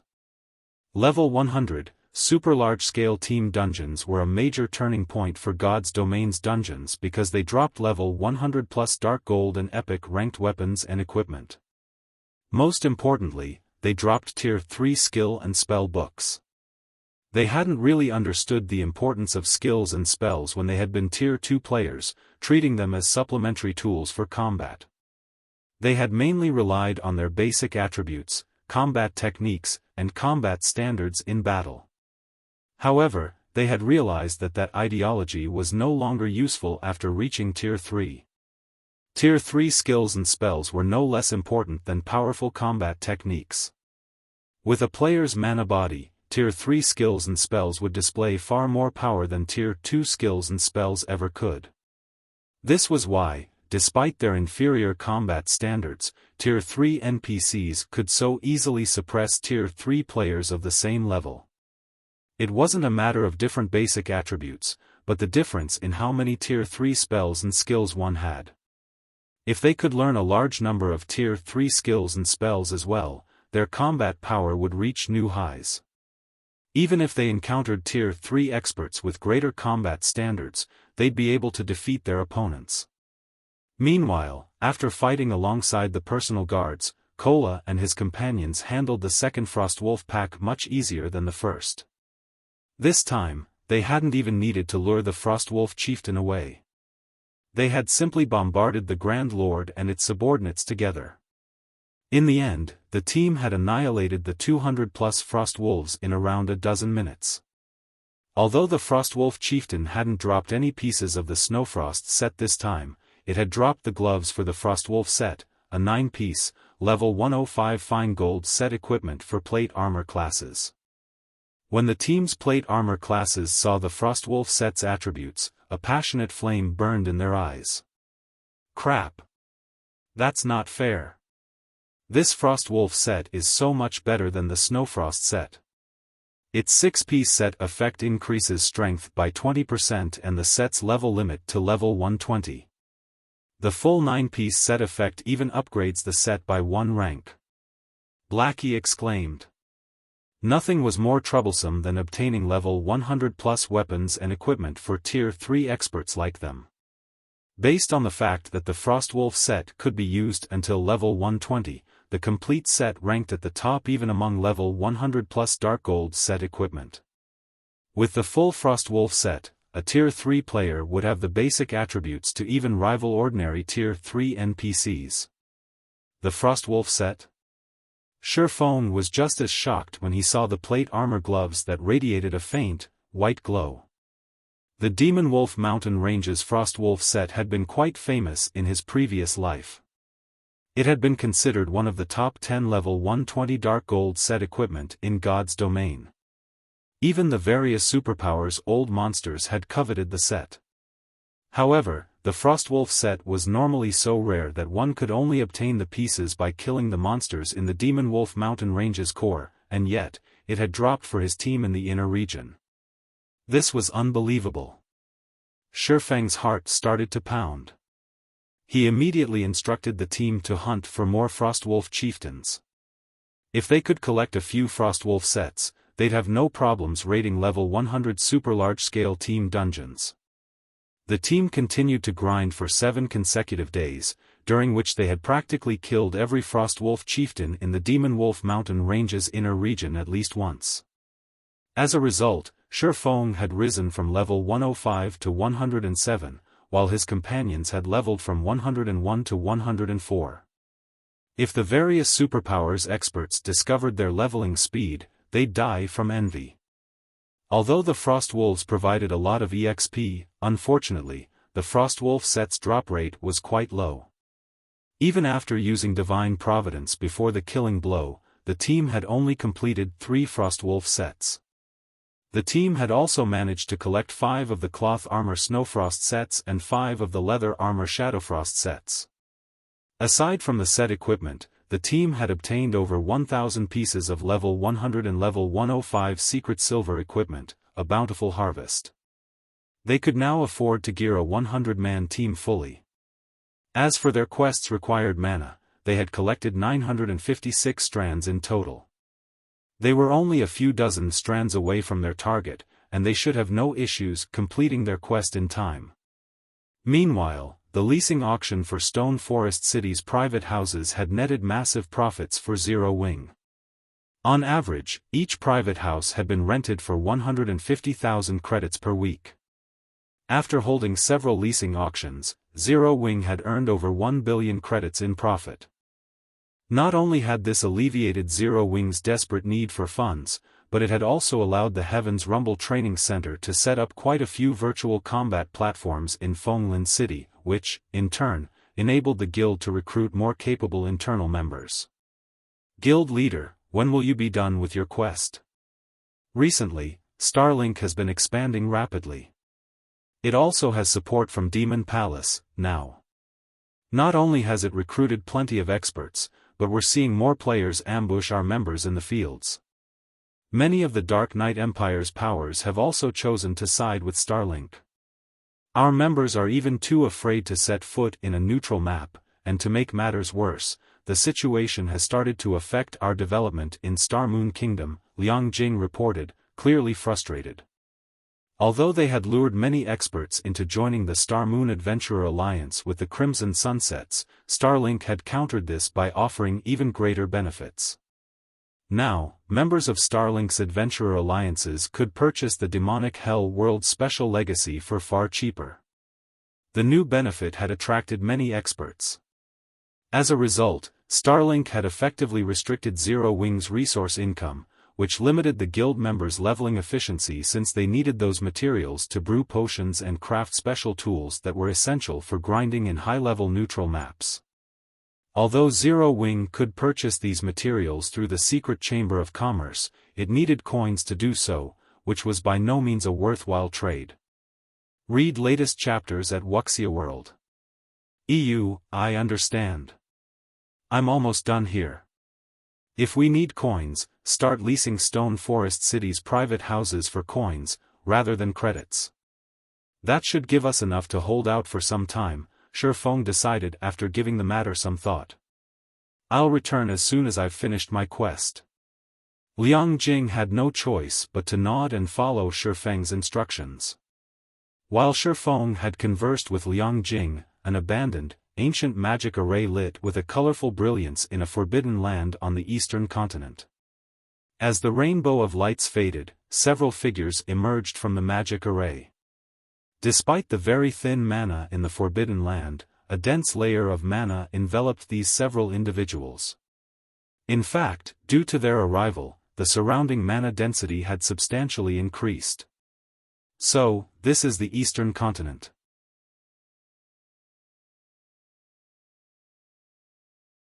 Chapter 2393, Demonwolf Mountain Range's Secret Demonwolf Mountain Range, Howling Wind Canyon. Xiaofan and his team stood on the mountainside, fighting fervently to fend off a large pack of demon wolves coming up from the foot of the mountain. This pack was larger than any of the Frostwolf packs they had encountered before, with thousands of members. Moreover, every demon wolf was level 110 or higher, including level 114 demon wolves. Many of these beasts were great lords, and there were a few grand lords in the pack. None of the team members could afford to rest lest the demon wolf pack overwhelm them. If not for the fine gold guards blocking the only path up the mountain, and Anna using a magic array to suppress the demon wolves, these beasts would have devoured Xiaofan and his team long ago. Guild leader, this is an amazing place to grind. Pack after pack of these demon wolves are running at us.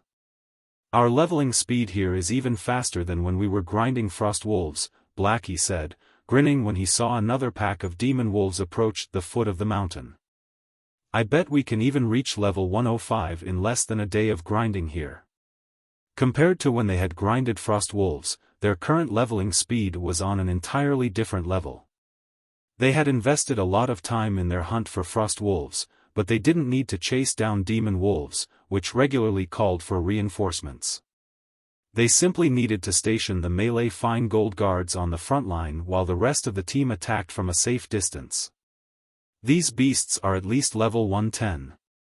If we stay here, we can maintain our leveling speed until we reach the same level. If we do, we won't even have to fear the various superpowers experts when they catch up to Tier 3, Yan Tianqing said, his eyes glowing with excitement. It was true that Zero Wing had gained a massive advantage when they had reached Tier 3 so early, but Yan Tianqing understood that the various superpowers had far more and stronger experts than his guild. Zero Wing's advantage over the various superpowers was only temporary. Once the superpowers experts finished their promotion quests as well, Zero Wing would be at a disadvantage. He had constantly been concerned about this. Zero Wing's feud with Starlink was still happening, and the various powers invading from the other worlds couldn't be underestimated. Every one of these powers was eyeing the resources in level 100 neutral maps and Stone Forest City. However, this expedition had alleviated some of his concerns. After reaching Tier 3 in God's domain, the basic attributes players earned with each level up wouldn't have as much of an impact on a player's performance as it used to. Rather, weapons, equipment, and combat standards would have a more prominent effect on players' combat power. However, by leveling up quickly, Zero Wing's peak experts would have more time for high-ranked quests, which would allow them to upgrade their weapons, equipment, and combat standards sooner. With a level advantage, they had a chance of contending with the various superpowers experts and stabilizing Zero Wing's position. How can a level 100 neutral map have such a wonderful place? Xiaofan said, chuckling when he saw his teammates' passionate expressions after Yan Tianqing had mentioned the possibility of reaching level 110 so soon. There's no lack of monsters in this area, but remaining here will be taxing on our stamina and concentration. We can't stay for too long. Xiaofan had already known about this area and its demon wolves, but he hadn't led the team here earlier because of the atmosphere's burden on players' stamina and concentration. Considering those factors, their grinding efficiency here wasn't that much better than grinding Frostwolf packs. Moreover, the Frostwolves dropped better loot than demon wolves. However, Zero Wing's current predicament wouldn't permit him to remain in the Demon Wolf mountain range for long, which had led to his decision to grind the demon wolves. The team members couldn't help but glance at their stamina and concentration gauges, and just as Xiaofan had warned them, they noticed that they were consuming twice as much as they had while grinding frost wolves. They really wouldn't be able to fight the demon wolves for very long. Of course, the environment here isn't all bad. It does increase our stamina and concentration consumption rates, but it is also the perfect pace to adapt to our mana bodies and train with our Tier 3 skills and spells. You'll rarely find such an opportunity elsewhere, Xiaofan said, smiling when he saw everyone's disappointment. The Demon Wolf mountain range was no ordinary forbidden land. It was a prized location for players to train after reaching Tier 3, especially since it was infested with berserk demon wolves. Not only was the map full of chaotic energy, which was much stronger here, but that energy also disrupted mana. It was the perfect situation to help players adapt to their mana bodies. The mana body was the biggest difference between Tier 2 and Tier 3. The mana body could also be referred to as a player's mana pool. Players with mana bodies controlled mana in an entirely different way than players without. At Tier 2, players used the ambient mana to power their skills and spells, but once they reached Tier 3, they'd use the mana inside themselves, as well. This was why Tier 3 skills and spells were so much more powerful than those at Tier 2. However, using the mana within one's body wasn't easy. Players would need a certain level of understanding of their own mana body.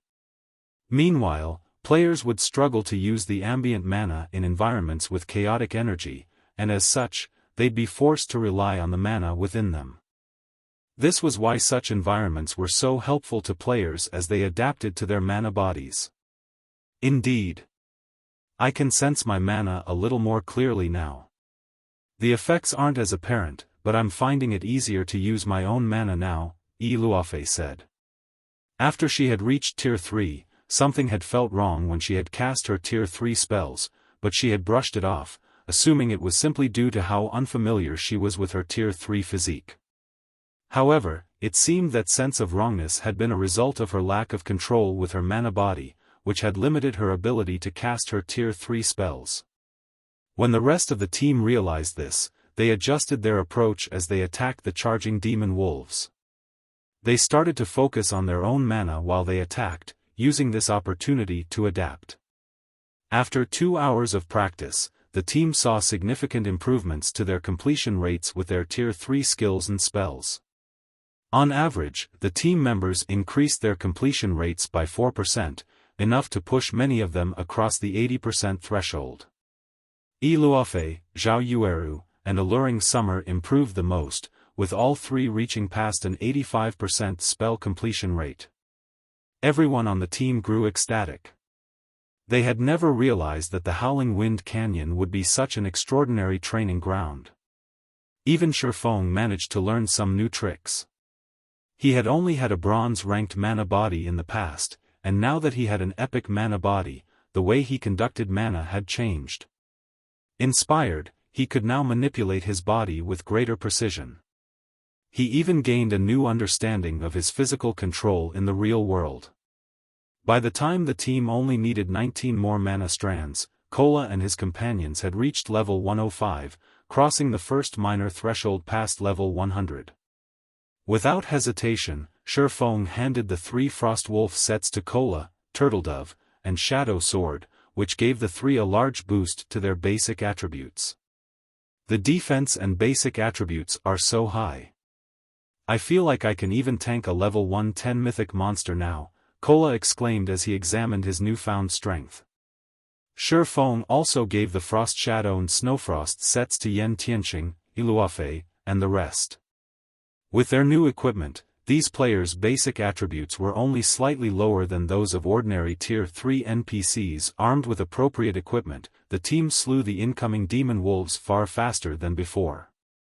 As a result, they collected mana at a much faster rate. Guild leader, my group is almost out of stamina and concentration, Blackie announced, sounding tired. My group's running out of gas as well, Yan Tianqing added.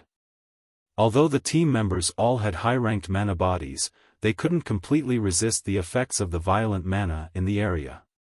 If players with a bronze mana body tried to take their place, they would have run out ages ago. Let's retreat for now since everyone's exhausted, Xiaofan decided after seeing that they only needed 3 more mana strands to complete their quest. They could easily collect the rest on their way back to Alba Grey. Xiaofan then retrieved the Crimson Dragon flying ship for everyone to board and rest. Once they boarded, the team found rooms to rest in and logged out of the game. Meanwhile, Xiaofan piloted the flying ship back to the Demonwolf Mountain Range's outer area. Once he had reached the safety of the outer area, Xiaofan received a call request from Liang Jing. Has Starlink done something again? Xiaofan asked. It hadn't been long since the last time she had called. Read latest chapters at Wuxia World. There's nothing new from Starlink, but I just received a message from Chairman Xiao regarding a problem in the Heaven's Rumble Training Center. He says that a group of people has shown up demanding a challenge, and they've already injured quite a few of our advanced disciples, Liang Jing said. Challengers? Xiaofan asked, has Master Lei Bao not taken care of them? The Heaven's Rumble Training Center had no lack of challenges since so many people wanted to use Heaven's Rumble as a stepping stone to earn fame in Fenglin City overnight. However, Xiaofan normally let Xiao Yu and Lei Bao take care of these issues. I've heard that Master Lei Bao lost in just 3 moves. Chairman Xiao only contacted me after he had run out of options, Liang Jing said. They even defeated Lei Bao? The news surprised Xiaofan. Who is the challenger? Since he had begun training with Zero Wing, Lei Bao had grown considerably stronger. Even among Apex internal force experts, few were his match. No one knows, and the training center is in an uproar over it. Chairman Xiao is hoping that you can send Fire Dance to take care of this, Liang Jing said. No need. I'll visit the training center myself, Xiaofan said, shaking his head. Fire Dance and the others were still in the midst of their Tier 3 promotion quest, so leaving their virtual gaming cabins wasn't convenient right now. Moreover, Xiaofan was curious to find out who was strong enough to defeat Lei Bao.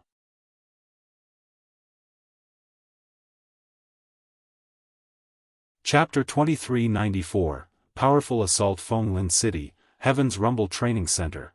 As Xiaofan arrived at Heaven's Rumble Training Center's top-floor training hall, he was greeted by the sight of a large number of people. They were split into 2 groups, a large group of Heaven's Rumble's disciples and a smaller group of 3 men and 2 women. The training center's members wore tense expressions as they stared at the smaller group on the opposite side of the hall in fear. The 3 men and 2 women appeared quite young.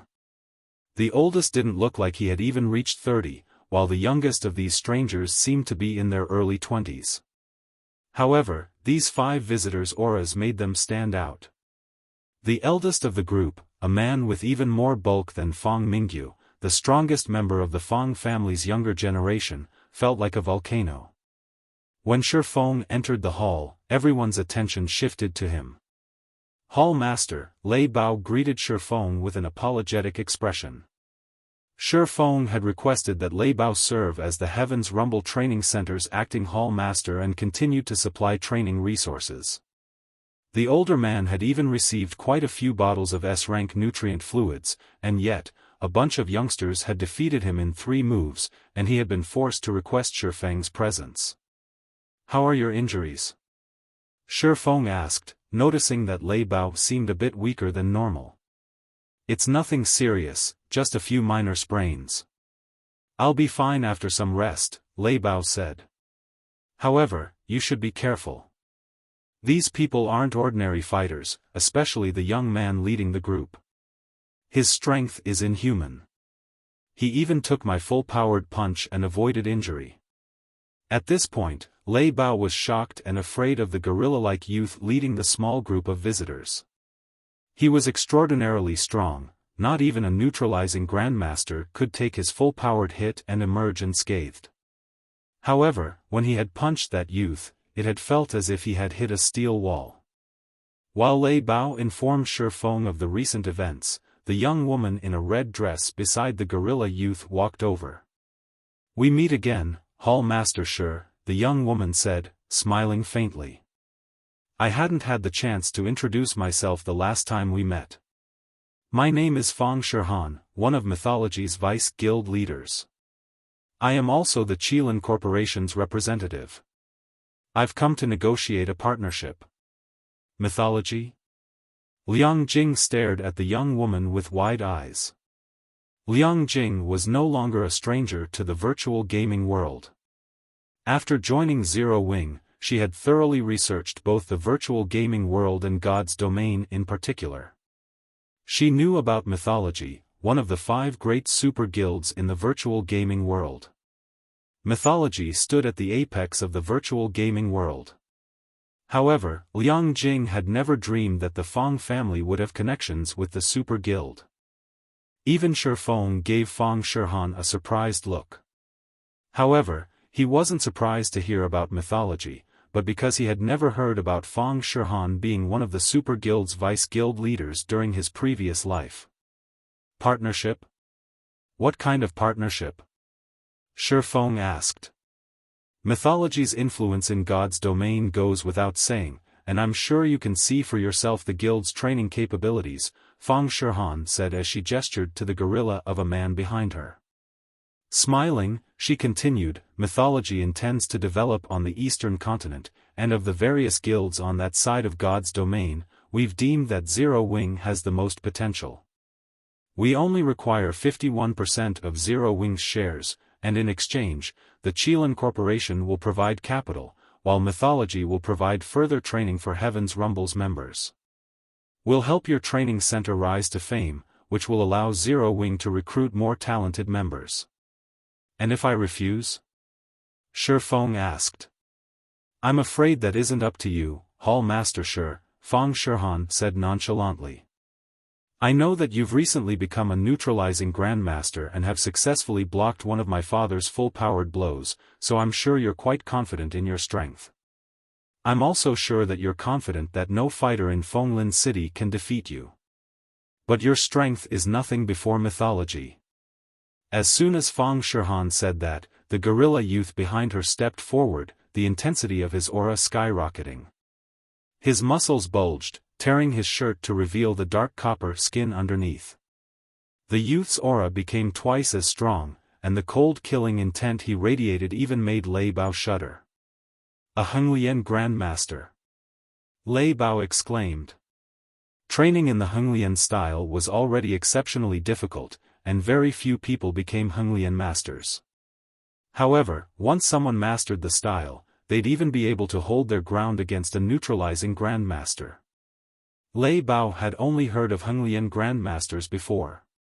He could never have guessed that the young man before him, who hadn't even reached 30, would be a Henglian grandmaster. No, his aura doesn't feel complete. He should still be half a step away from becoming a grandmaster, Xiaofan calmly stated after observing the gorilla youth for a moment. As expected of a neutralizing grandmaster, you have keen senses, Fang Shihan said, smiling. No, Matt isn't a Henglian grandmaster. He's not quite mentally developed enough for that yet, but he'll have no issue taking on ordinary neutralizing grandmasters. Do you still refuse to cooperate, Hall Master Shi? She had investigated Zero Wing thoroughly, with a focus on Stone Forest City. As a city in a level 100 neutral map, it was a treasure trove. Once she had learned about that fact, she had become resolved to obtain Zero Wing, no matter the cost. With Stone Forest City under her control, she could rise through mythology's ranks. When he heard Fang Shihan's statement, Xiaoyu began to despair. He hadn't realized the Fang family was powerful enough to elicit the help of a half-step Henglian grandmaster. Read latest chapters at Wuxia World. Although Matt wasn't an actual Henglian grandmaster, he'd have an overwhelming advantage over ordinary neutralizing grandmasters in an official competition. If Xiaofan lost to the older man, the Heaven's Rumble Training Center would be finished. He was the reason that the training center had grown to its current size and fame. If Xiaofan were defeated, Heaven's Rumble would lose everything. Liang Jing watched the exchange with a grim expression, as well. Zero Wing required the Heaven's Rumble Training Center to recruit talented members. Losing it would be a major hindrance to Zero Wing's development. I won't make this too difficult for you, kid. I'll accept defeat if you can last 3 hits.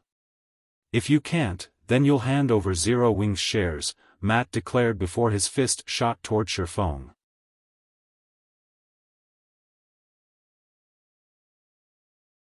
Chapter 2395, 3 Palms. Matt's sudden attack surprised everyone in the hall.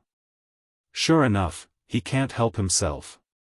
Fang Shihan pitied Xiaofan when she noticed Matt's attack. Matt was incredibly talented, and after working with the Hell training system, the last training system mythology had created, his already violent tendencies had become more prominent. Now, he was a combat maniac. Even in mythology, there were few people who could spar with Matt. With a neutralizing grandmaster before him, the man was naturally eager to spar with Xiaofan. He had recently gotten closer to becoming a Fenglin grandmaster and hadn't had the chance to test his strength properly. Before Xiaofan made his decision was the best opportunity for Matt to force the younger man into a fight. Although stopping Matt wasn't impossible, Feng Shihan thought it was necessary for Xiaofan to experience mythology's power. Lei Bao, who stood by Xiaofang's side, felt stifled when he saw Matt's punch. This strike was completely different than the hits Matt had used during their fight. Not only did this punch break the sound barrier, but it also seemed impossible to avoid. Lei Bao thought he could even hear the Grim Reaper call his name. However, just as Matt's hit was about to land, Xiaofan casually took a half step back and rotated his right shoulder as if he had expected the attack. Almost as if an invisible barrier had manifested between them, Matt's punch harmlessly stopped a few centimeters away from Xiaofang's shoulder. "What? Did I scare you?" Matt quipped when Xiaofan hadn't made another move to stop him. "What happened to all of your confidence?" Matt was only a half-step Fenglin grandmaster, and although he was more physically fit than ordinary neutralizing grandmasters, his mental processing couldn't compare. His senses and reaction speed were just as inferior to that of a neutralizing grandmaster. If a neutralizing grandmaster focused on evading his attacks, Matt would be helpless against them. In fact, if Lei Bao, a peak internal force master, had focused on evasion, their fight would have lasted a lot longer. This was why Matt had deliberately challenged Xiaofan to last 3 of his punches. Otherwise, fighting Xiaofan would be a waste of time. "Forget it, Matt. Hall Master Shi can't take your hits. I suggest you face each other in a race. At least that will give Hall Master Shi a chance at victory," the tall, short-haired woman behind Feng Shihan ridiculed. The woman's provocation enraged Heaven's Rumble's disciples. Even veteran neutralizing grandmasters couldn't help to match a half-step Fenglin grandmaster's physical fitness, much less Xiaofan, who had only recently become a neutralizing grandmaster. Asking Xiaofan to take a direct hit from Matt was a joke. Xiao Yu began to move forward to advise Xiaofan against falling into the woman's trap. If he fell for it and lost against Matt, Heaven's Rumble's reputation would be in tatters. "I never said I wasn't interested. I just don't think those terms are fair," Xiaofan said, shaking his head. "I have to sell Zero Wings shares if you win, yet you'll just pack up and leave if you lose. What benefit do I get for accepting this challenge? That's simple. Head Instructor Shi, if you win, I'll give Zero Wing a 300 million loan, plus state-of-the-art training equipment for the Heaven's Rumble Training Center. I can guarantee that the equipment I have to offer rivals that in the country's top dojos and training centers," Feng Shihan declared, her lips curling into a wicked grin. She reacted as if she had been expecting Xiaofan to ask. "State-of-the-art training equipment?" Xiao Yu's eyes glowed when he heard this. 300 million credits would be a massive boon to the Heaven's Rumble Training Center, but the state-of-the-art equipment would be far more important. The equipment Feng Shihan offered might not be worth 300 million credits, but it was impossible to purchase on the market. Only the supplier's partners had any access.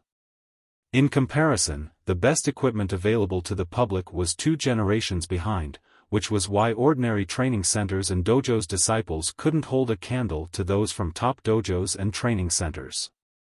If the Heaven's Rumble Training Center could get its hands on this equipment, its facilities would undergo a qualitative transformation. In turn, this would make the training center more attractive to far more people. Xiaofan didn't respond immediately, however. "What? You're still not satisfied?" Feng Shihan chuckled at Xiaofang's silence. "If that's not enough, state your demands, Head Instructor Shi."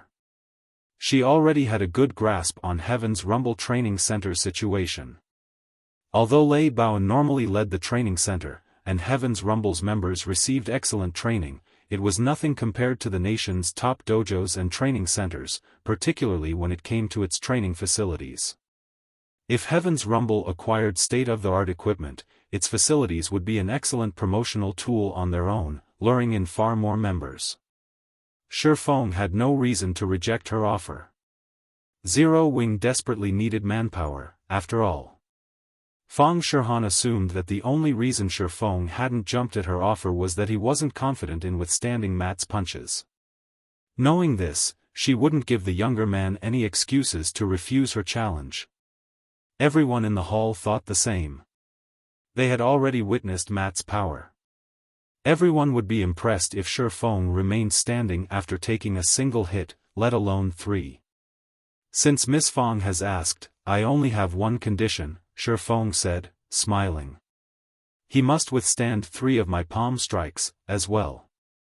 If you win, Zero Wing will sell its shares. If I win, I want 20 bottles of life potion. For a moment, shocked silence filled the training hall. Are you insane? The tall woman behind Feng Shihan blurted, staring at Xiaofan. Hall master? Even Lei Bao gave the younger man an incredulous look. Henglian-style practitioners were not famed for their strength, but for their frightening defense. It was why a Henglian master would dare to fight a neutralizing grandmaster, yet refuse to acknowledge Apex internal force masters. Matt was only a half-step away from reaching grandmaster status in the Henglian style, and as such, his skin and bones were as solid as steel. Trying to injure him with human strength was an utter joke. Only bullets could break though his hide now. 20 life potions? Feng Shihan frowned. Life potions weren't like S-rank nutrient fluids. They contained an extraordinary amount of life force. Consuming 1 bottle of life potion would restore youth to an ordinary person, and the potions were in high demand among grandmaster martial artists. Even a major corporation like Qilin Corporation could only secure a small number of bottles. Despite being the Qilin Corporation's princess, Feng Shihan didn't even get that many life potions per year. If Miss Feng thinks this condition is too demanding, we can forget about this challenge, Xiaofan mused, chuckling. Neither the credits nor the state-of-the-art equipment was a priority for Zero Wing and Heaven's Rumble right now. The organizations would only truly be able to develop further by improving the strength of their current combatants. The life potion was undoubtedly one of the quickest ways for Zero Wing and Heaven's Rumble to do so.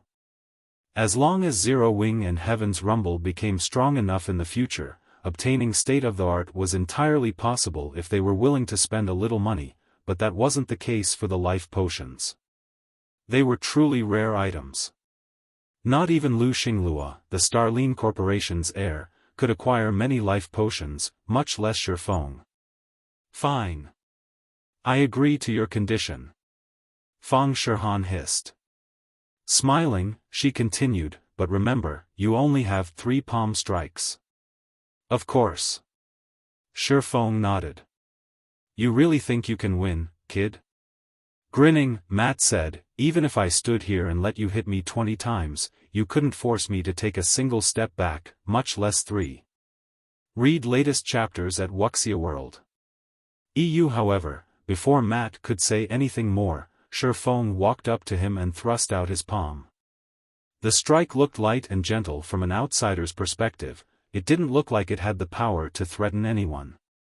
That thrust didn't even look like it could injure an ordinary passerby, let alone Matt.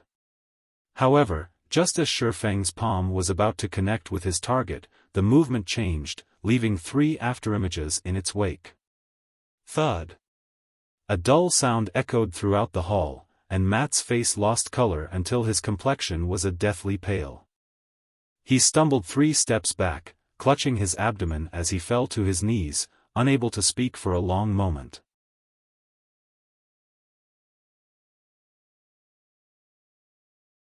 Chapter 2396, Initial Display of Strength. As Matt knelt, silence momentarily enveloped the entire training hall.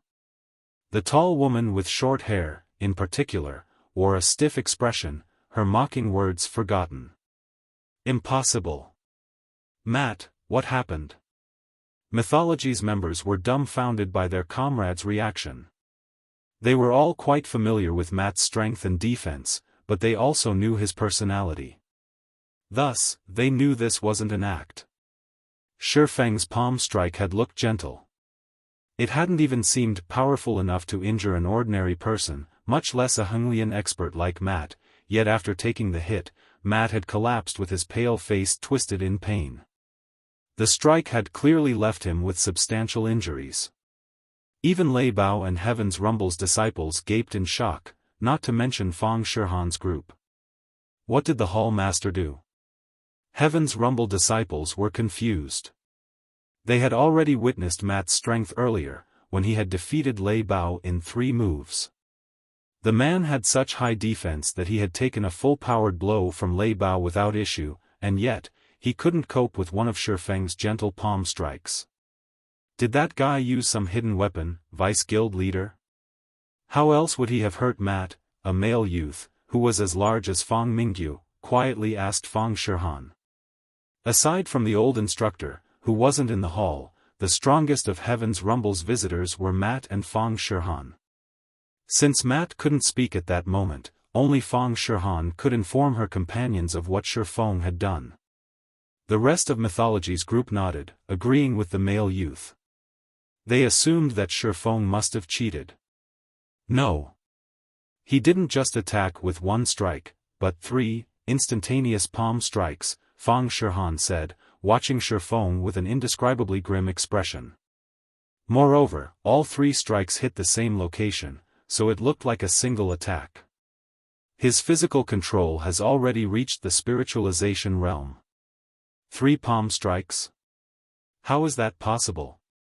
Their leader's answer stunned Mythology's members. Ignoring the difficulty of striking the same location multiple times, executing 3 simultaneous attacks was an unbelievable feat. They couldn't even fathom what kind of mental and physical reaction speed one would need to accomplish it. That's right, I executed 3 palm strikes, as agreed, Xiaofan said, not bothering to hide the truth. He was a little surprised to see Matt so pale, however. Not only does combining 3 attacks allow me to increase my raw power, but it also doubles my hits penetrating power. To think you only received minor injuries, I'm impressed with your muscular defense. If you had come here a few days ago, I really wouldn't have been a match for you. Adjusting to his epic mana body in the Howling Wind Canyon had inspired him. After he had become a neutralizing grandmaster in the real world, his mind had begun to secrete hormones to fortify his physical prowess. His mental and physical reaction speeds, in particular, had significantly improved, but superior reaction speed wasn't enough for him to exhibit his full strength. His physical control wasn't yet perfect.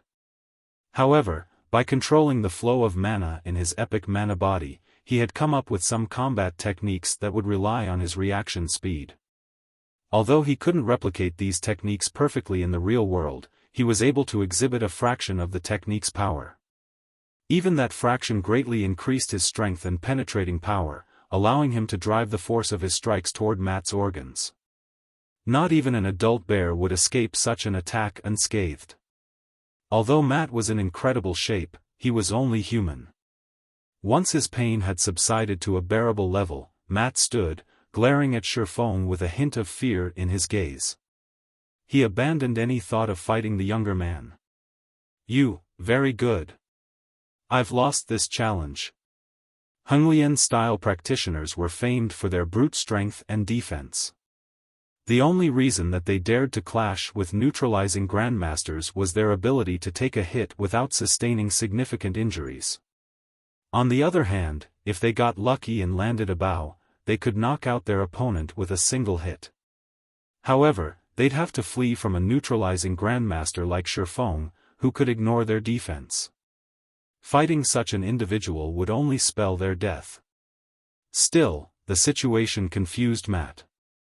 Aside from Xiaofan, he had only ever taken such a serious blow from his old instructor. His instructor was an old monster who had become a neutralizing grandmaster several decades ago. The old instructor had also received help from plenty of state-of-the-art and medication to grow stronger. His strength had long since reached inhuman levels. In comparison, Xiaofan was only in his early 20s. Just how did this young man become so powerful? In that case, will you fulfill your end of the bargain, Ms. Fang? Xiaofan asked after Matt had admitted defeat. After his fight with Matt, Xiaofang's mind spun. It wasn't because he had successfully executed a god's domain combat technique in the real world, but because of how impressed he was with mythology's expert standards. He had never thought mythology would be this powerful. If even mythology could nurture such incredible fighters, other superpowers shouldn't be far behind. More than anything, Xiaofan needed a large stock of life potions to nurture his own fitness, as well as help Lei Bao and Fire Dance become neutralizing grandmasters. Otherwise, Zero Wings operations in the real world would be in grave danger. The three palms, one strike technique might have looked simple, but it was extremely hard to execute. If Xiaofan hadn't mentally prepared himself, and Matt hadn't simply stood there to take the hit, he wouldn't have been able to execute the technique. I don't have 20 life potions on me right now, but I'll have someone deliver them to you before the end of tomorrow, Fang Shihan said, frowning. Xiaofang's strength had drastically exceeded her expectations. He certainly couldn't be considered an ordinary neutralizing grandmaster. We have other matters to tend to, so we will take our leave for now. Read latest chapters at Wuxia World. EU. After saying so, Fang Shihan left with her subordinates, and Xiaofan didn't try to stop her. Fang Shihan was the Qilin Corporation's princess. She couldn't afford to break a promise she made in public. After Fang Shihan's group left, cheers broke out in the training hall as the disciples celebrated. Everyone practically worshipped Xiaofang's display, which had renewed their confidence in the Heaven's Rumble Training Center. Some of the normal members even considered applying to become true Heaven's Rumble disciples. However, the atmosphere in the luxury maglev car parked outside of the training center wasn't as cheerful. We're just going to leave, Vice Guild Leader. I know we only came here to test Heaven's Rumble standards, but wasn't our main goal to compete with the training center virtually and steal its virtual combat platforms in Fenglin City? Xiaofan might be strong, but it'll be a different story when we fight in a virtual combat platform. Not even Zero Wings Black Flame will be a match for you with your strength as a Tier 3 player, much less Xiaofan, Matt complained. No. We need to report this to the old instructor, Fang Shihan said, shaking her head. No matter how you look at it, it's strange for someone as young as Xiaofan to be so powerful. I'm sure there's some big secret to his strength. If we can discover this secret, we'll gain far more authority in mythology. It might even be enough for me to become one of the headquarters' 3 great vice guild leaders.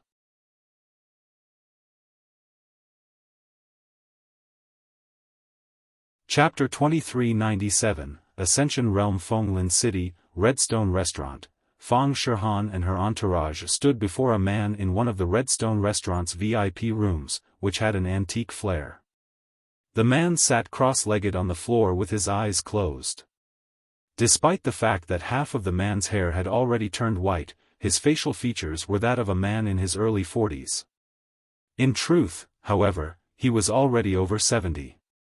Although this elderly man wasn't as large or robust as Matt and the others, his aura felt like that of an unshakable mountain. Standing in his presence, one couldn't help but revere the old man.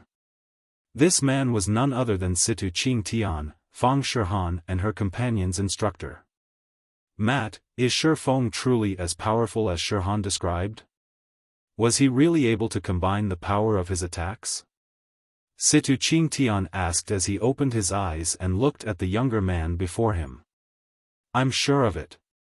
The moment after the first hit, his strike's penetrating power doubled.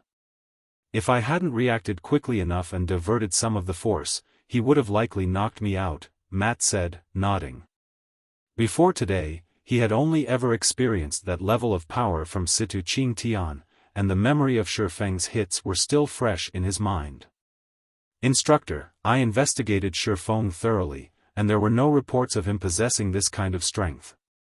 He's only recently reached the Grandmaster realm and partially enhanced his mental capacity. He must have found something in God's domain that has allowed him to execute such a technique in the real world, Fang Xiaofan surmised. It seems Zero Wing isn't so simple, after all. I must have many secrets, Situching Tian said.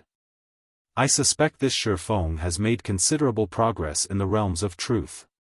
He's likely reached the Ascension realm at the very least.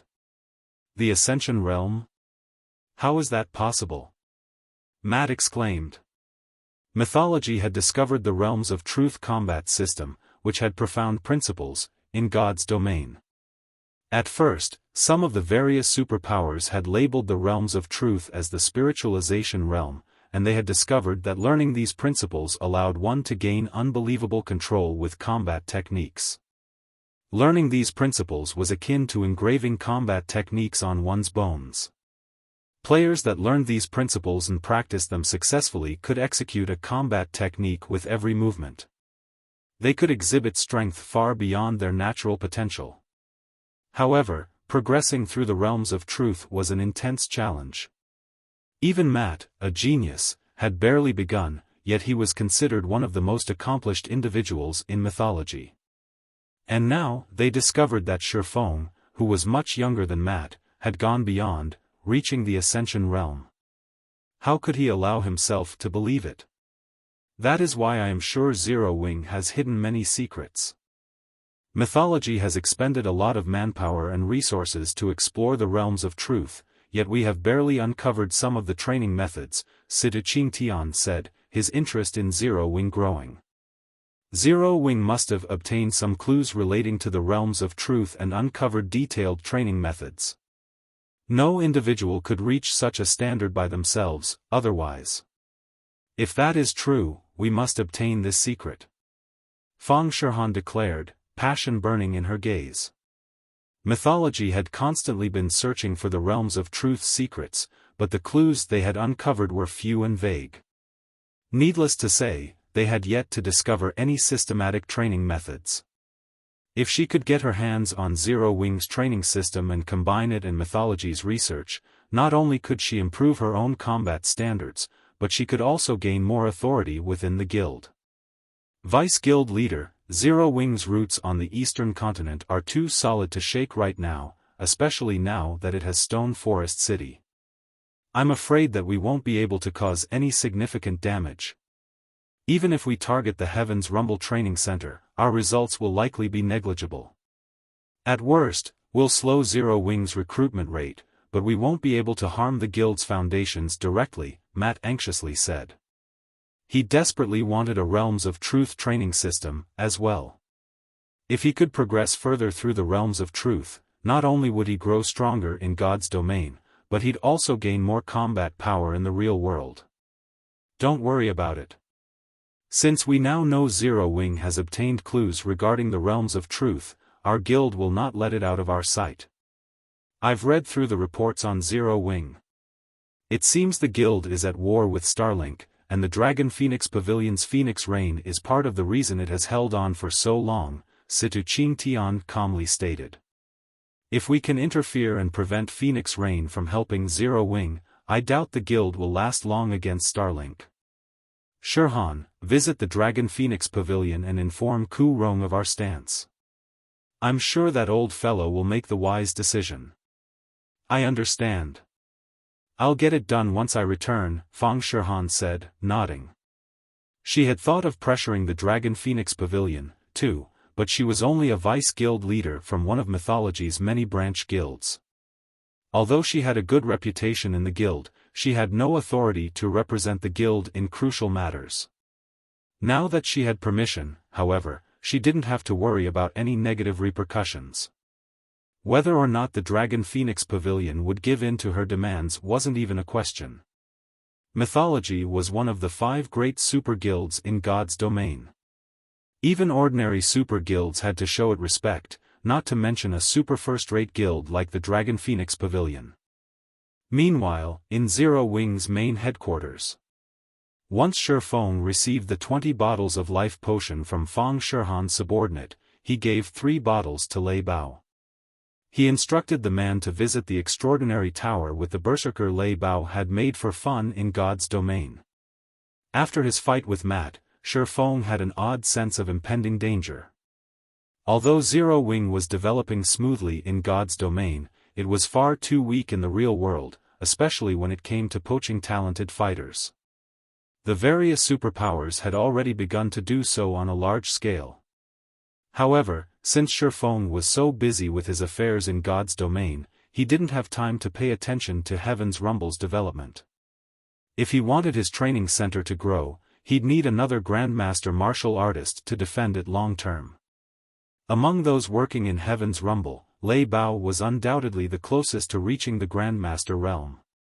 After him, there were Fire Dance and the others.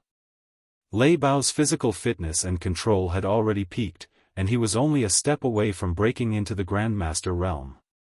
To make that final step, his mental capacity needed to undergo a qualitative transformation. Although training in the Extraordinary Tower wasn't nearly as effective as training in the Tower of Four Gods, Lei Bao had a high chance of making that final step with the help of the life potions. Once he became a Grandmaster, Heaven's Rumble would grow at a frightening pace. The training center would also have a much better chance of resisting the various major corporations' harassment. After finishing with Lei Bao, Xiaofan split another 10 life potions among Fire Dance, Violet Cloud, Cola, Shadow Sword, and Turtle Dove, the guild's experts that had already grasped internal force. The life potions should help them develop their physical fitness and mental capacity. Xiaofan then drank one of the life potions before returning to his virtual gaming cabin and logging back into God's domain. He intended to open the portal to the western continent as soon as possible. Only then could Zero Wing stabilize its foothold in God's domain and secure enough resources and strength to develop the Heaven's Rumble Training Center.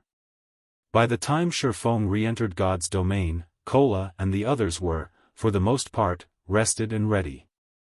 The team resumed grinding in the Demonwolf mountain range's outer region for a while, collecting the last mana strands for their quest. Read latest chapters at Wuxia World. This quest is a tough one. If not for the fine gold guards, we wouldn't have had any hope of completing it. I wonder what kind of rewards we'll get once we turn it in. Blackie pondered, filled with anticipation as he watched Xiaofan collect the final mana strand. It'd be awesome if we earned a fragmented legendary item. This was the first time they had completed an inferior legendary quest, and they had obtained this quest in a level 100+ neutral map. The quest rewards would definitely be extraordinary. Alright, tidy up. Once everyone's ready, we're leaving, Xiaofan said, chuckling at Blackie's excitement. He did not particularly care about the reward items. He knew that not even an inferior legendary quest had a high chance of granting a fragmented legendary item. Rather, he looked forward to the favorability they'd earn with the famed smith, Alba Gray. In no time, Xiaofan and his team stood before Alba Gray once more.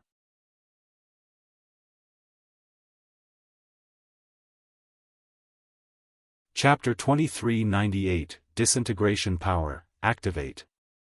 By the time Xiaofang's group returned to Alba Gray, the NPC's divine might had weakened considerably. Even with the protection of the gods, the hero was in danger of dying. Seeing this, Xiaofan had to admit that the jealous witch was incredibly powerful. With a single curse, she could cause a hero's downfall. With this kind of power and the witch's erratic mood, it was no wonder why she was considered a natural disaster. When she was in a good mood, she could help a kingdom prosper, but when her mood was sour, she could cause a kingdom's demise. Kingdoms and empires both revered and feared the woman. Lord Alba Gray, we've collected 1,000 strands of the jealous witch's mana. How should we proceed to lift your curse? Xiaofan asked the frozen hero. Simple. You just need to release the mana you've collected around me, Alba Gray telepathically communicated with a thread of excitement. However, while I am removing the seal, the jealous witch's frost elf will sense this. I must ask you to stop her until I am free.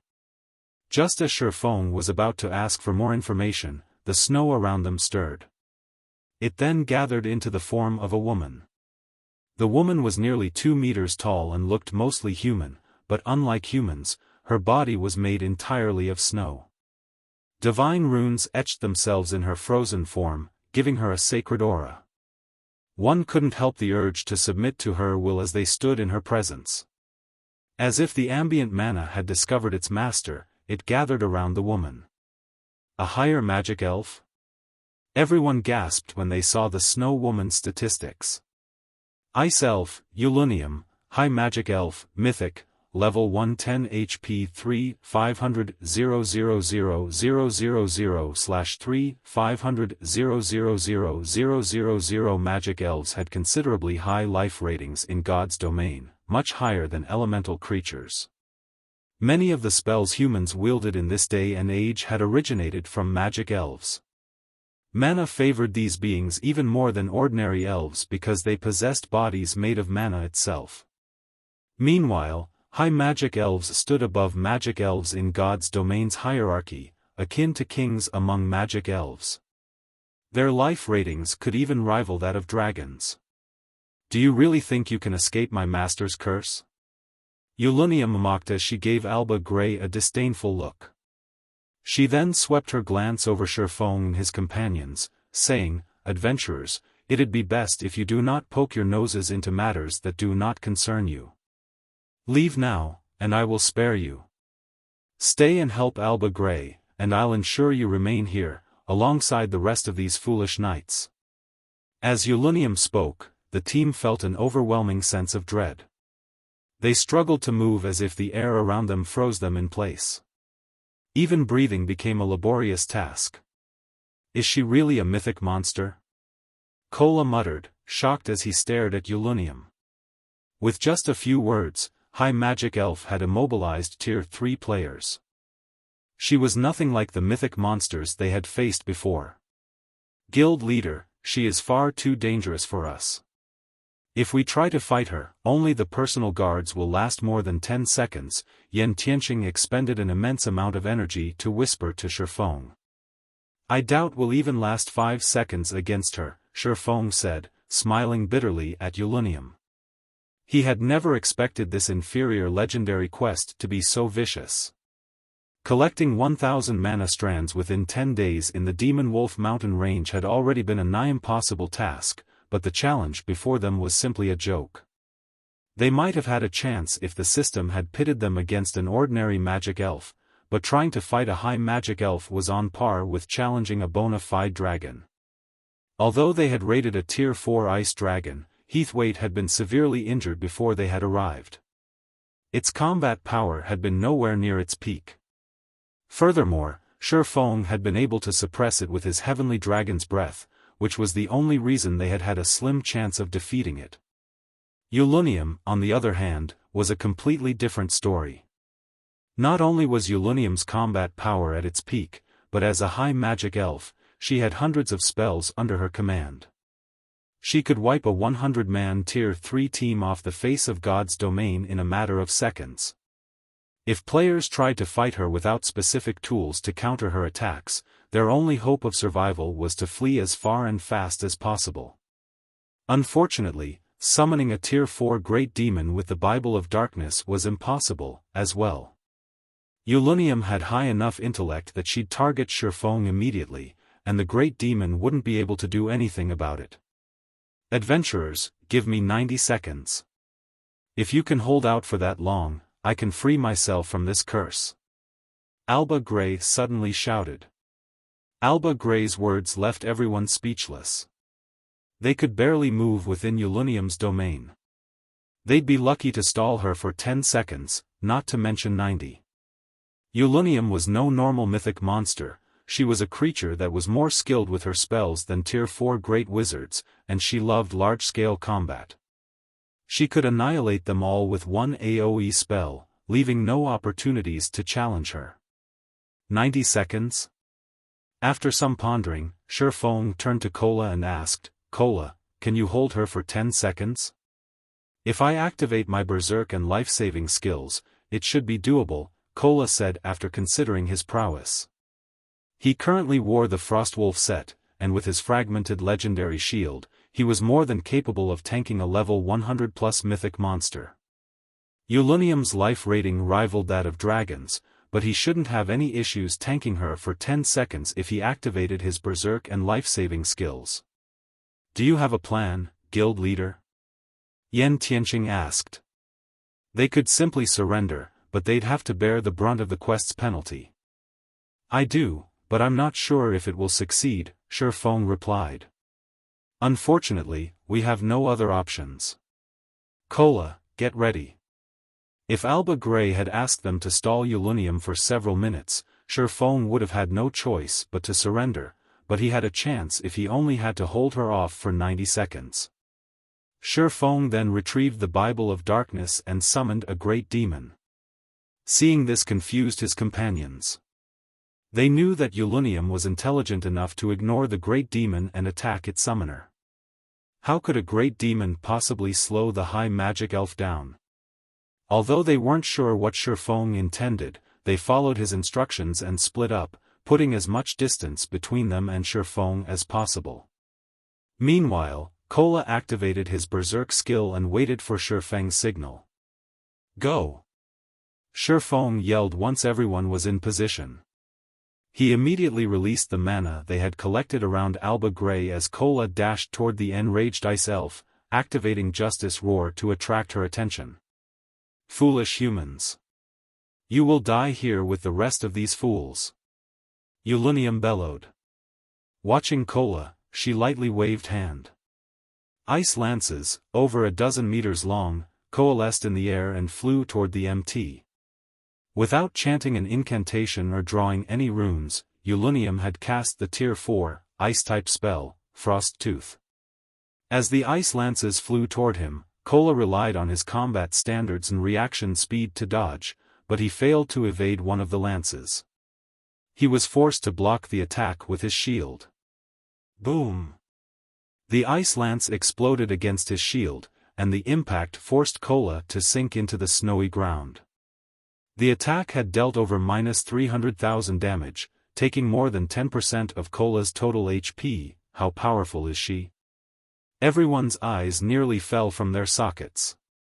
Kola had activated his Berserk skill and life-saving skills, so he should have substantial damage reduction, yet he had still lost over 10% of his HP from one of Yulunium's attacks. Had he tried to charge at the Ice Elf without these skills active, she would have one-shot him. Seeing that the first attack had failed to end her target, Yulunium raised her hand again and began to chant an incantation.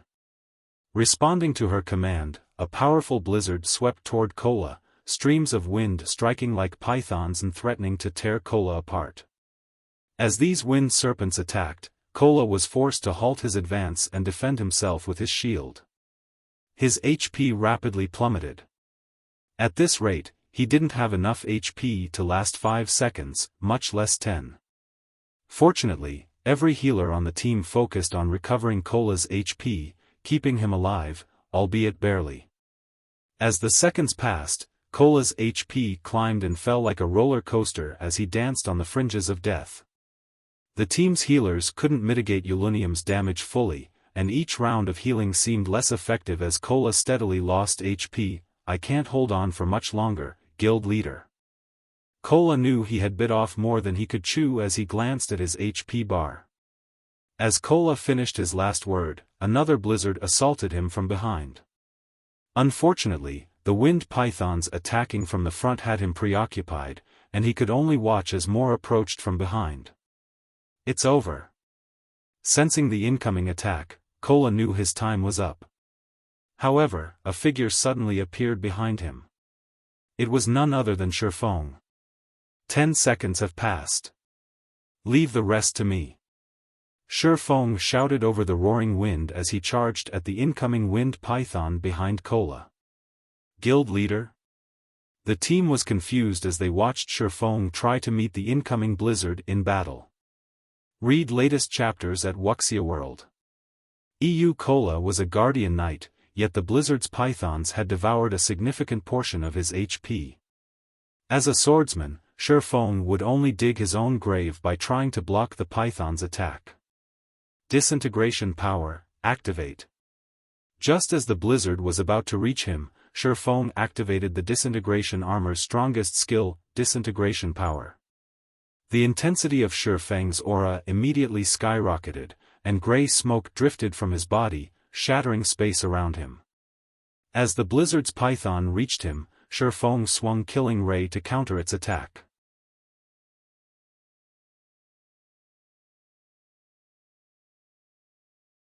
Chapter 2399, Power of Tier 4. As he swung Killing Ray, the python of ice and wind stretched open its maw and threatened to devour Xiaofan. When the sacred sword and the blizzard clashed, the results stupefied everyone watching.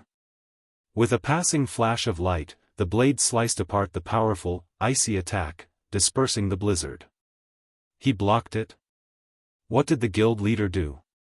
Kola, who desperately fought to hold his ground against the powerful blizzard attacking him, and Yan Tianqing and the rest, who watched from a distance, wondered if they were hallucinating. Yan Tianqing and the others could tell how powerful the wind pythons were based on Kola's struggle against Yulunium's attacks. If they tried to block one of the wind python's strikes, it'd be a miracle if they didn't die instantly, even with an active berserk skill. Kola had already activated his life-saving skill, which drastically reduced incoming damage. Without that, Yulunium's wind pythons would have long since ended his life. And yet, Xiaofan had countered one of the wind pythons with a single strike. The outcome even surprised Xiaofan.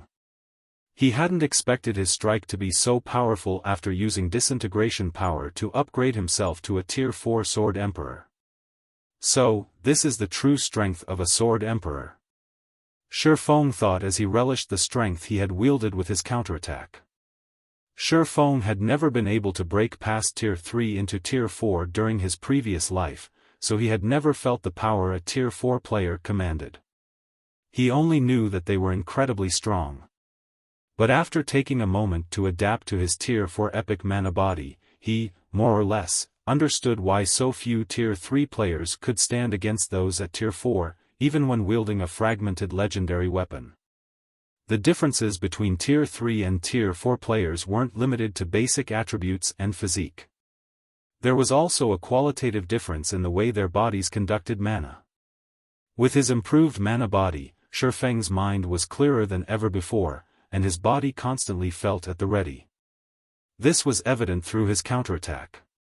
He had used the bronze combat technique, Lightning Flash, executing 17 attacks in a single strike.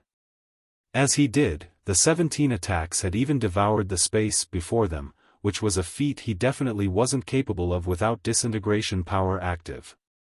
With how clear his mind was, he knew that Tier 3 players had no hope against Tier 4 players, even if they managed to bridge the gap between their basic attributes and physiques. A Tier 4 mental state was on an entirely different level. During the brief moment Xiaofan analyzed his Tier 4 state, Yulunium became enraged, having seen this swordsman shatter her attack, and the ambient mana began to rampage around her. The Ice Elf began to chant another incantation while she drew divine runes in the air with flying speed, stupefying Luofei and the other magical class team members. Based on the number of runes Yulunium drew, she was clearly trying to cast a large-scale destruction spell, but normally, players needed a long time to complete such a spell. The High Magic Elf, on the other hand, drew several dozen lines of divine runes in 2 seconds. It was simply unbelievable. Before the watching team members could snap out of their dazes, a magic array covering a 200-yard radius appeared above the snowy battlefield. As it did, it sucked dry all ice-type mana in the area, concentrating it within the array's core. Insignificant humans, you will pay for your foolishness. Yulunium snarled after finishing her chant. She then raised a fine-boned finger and pointed it at Xiaofan. Tier 4 large-scale destruction spell, Frost Shower. Several hundred icy meteors pulled themselves free from the magic array and descended on the frozen lake, each one containing enough power to shatter space itself. We're doomed. Watching the incoming meteors, the team began to despair. This attack could even wipe out a team of several hundred Tier 3 players in an instant. She's finally getting serious? Xiaofan, on the other hand, wasn't surprised to see the incoming balls of ice. Calmly, he activated the 7 Luminaries' Ring's absolute domain. High magic elves could even rival God's domain's dragons. And how powerful, exactly, was a dragon? A dragon was the personification of a natural disaster. Not even a full kingdom could stop a dragon's wrath, and it would be forced to watch as the creature devastated its territories. High magic elves might have a slightly lower life rating than dragons, but they had the combat power to rival the monstrosities due to their exceptional talent with wielding magic. High magic elves could effortlessly cast frighteningly powerful spells, which usually required a long casting time. An ordinary Tier 4 Great Wizard, for example, would need a dozen seconds to cast a Tier 4 large-scale destruction spell, but Ulunium only needed 2 seconds. As the hail of meteors bombarded the frozen lake, they transformed a 200-yard radius area into an icy hell. Fortunately, not even Tier 4 spells could break through Xiaofan's absolute domain, and Xiaofan and his companions within range of his skill emerged unharmed. The moment Ulunium's attack ended, Xiaofan charged at the Ice Elf. Ulunium was a magical class being.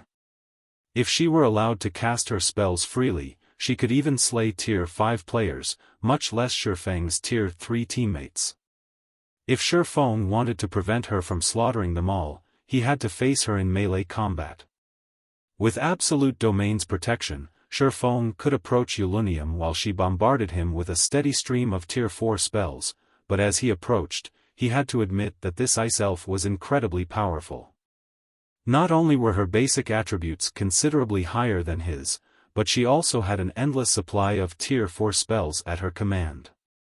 Even after forcibly promoting himself to Tier 4, Xiaofan was at a major disadvantage. With absolute domain's duration running out, Zero Wings members, who watched from a distance, began to grow nervous. Ulunium would have torn Xiaofan to shreds by now if not for absolute domain's protection. Her attacks against their guild leader weren't like the Ice Elf's assault against Kola. She had even begun to double speedcast. Combined with her already absurd casting speed, not even Xiaofan could dodge all of her attacks in time.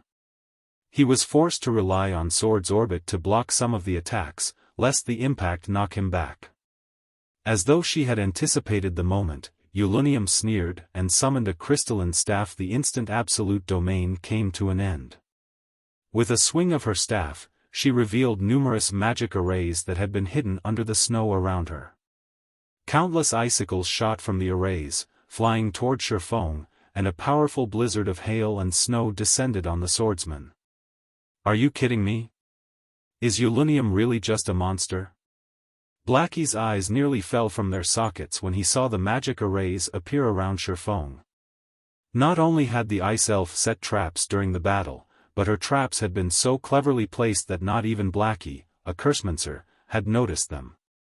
This was the first time he had ever experienced such a thing in God's domain. Moreover, Ulunium had concealed over a dozen magic arrays under the snow.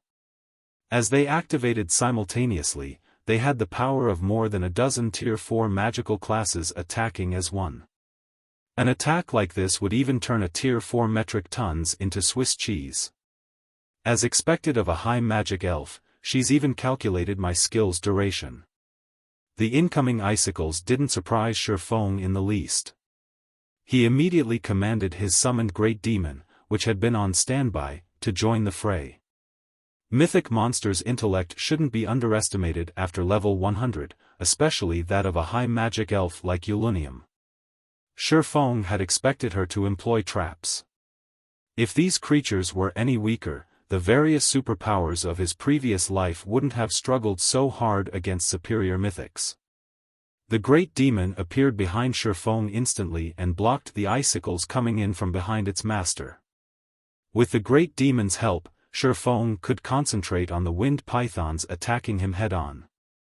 However, Despite focusing on defense, the wind pythons were too powerful for him, and his HP continued to fall with each attack he blocked.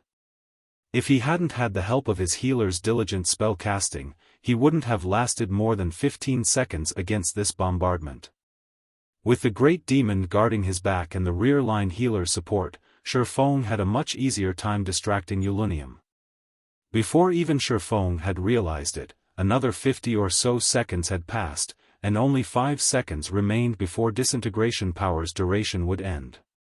All of your efforts are futile, human.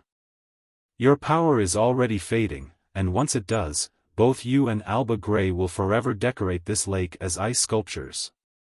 Yulunium declared, flashing Xiaofan a sinister grin when she sensed Disintegration power begin to fade. Is that so? Xiaofan shot back, unfazed despite Disintegration power's duration running out. On the contrary, he revealed a bright smile as he said, I disagree. With that comment, Yulunium realized that something was amiss. She immediately shifted her gaze toward the distant Anna, but it was too late as the personal guard completed the final verse of her incantation.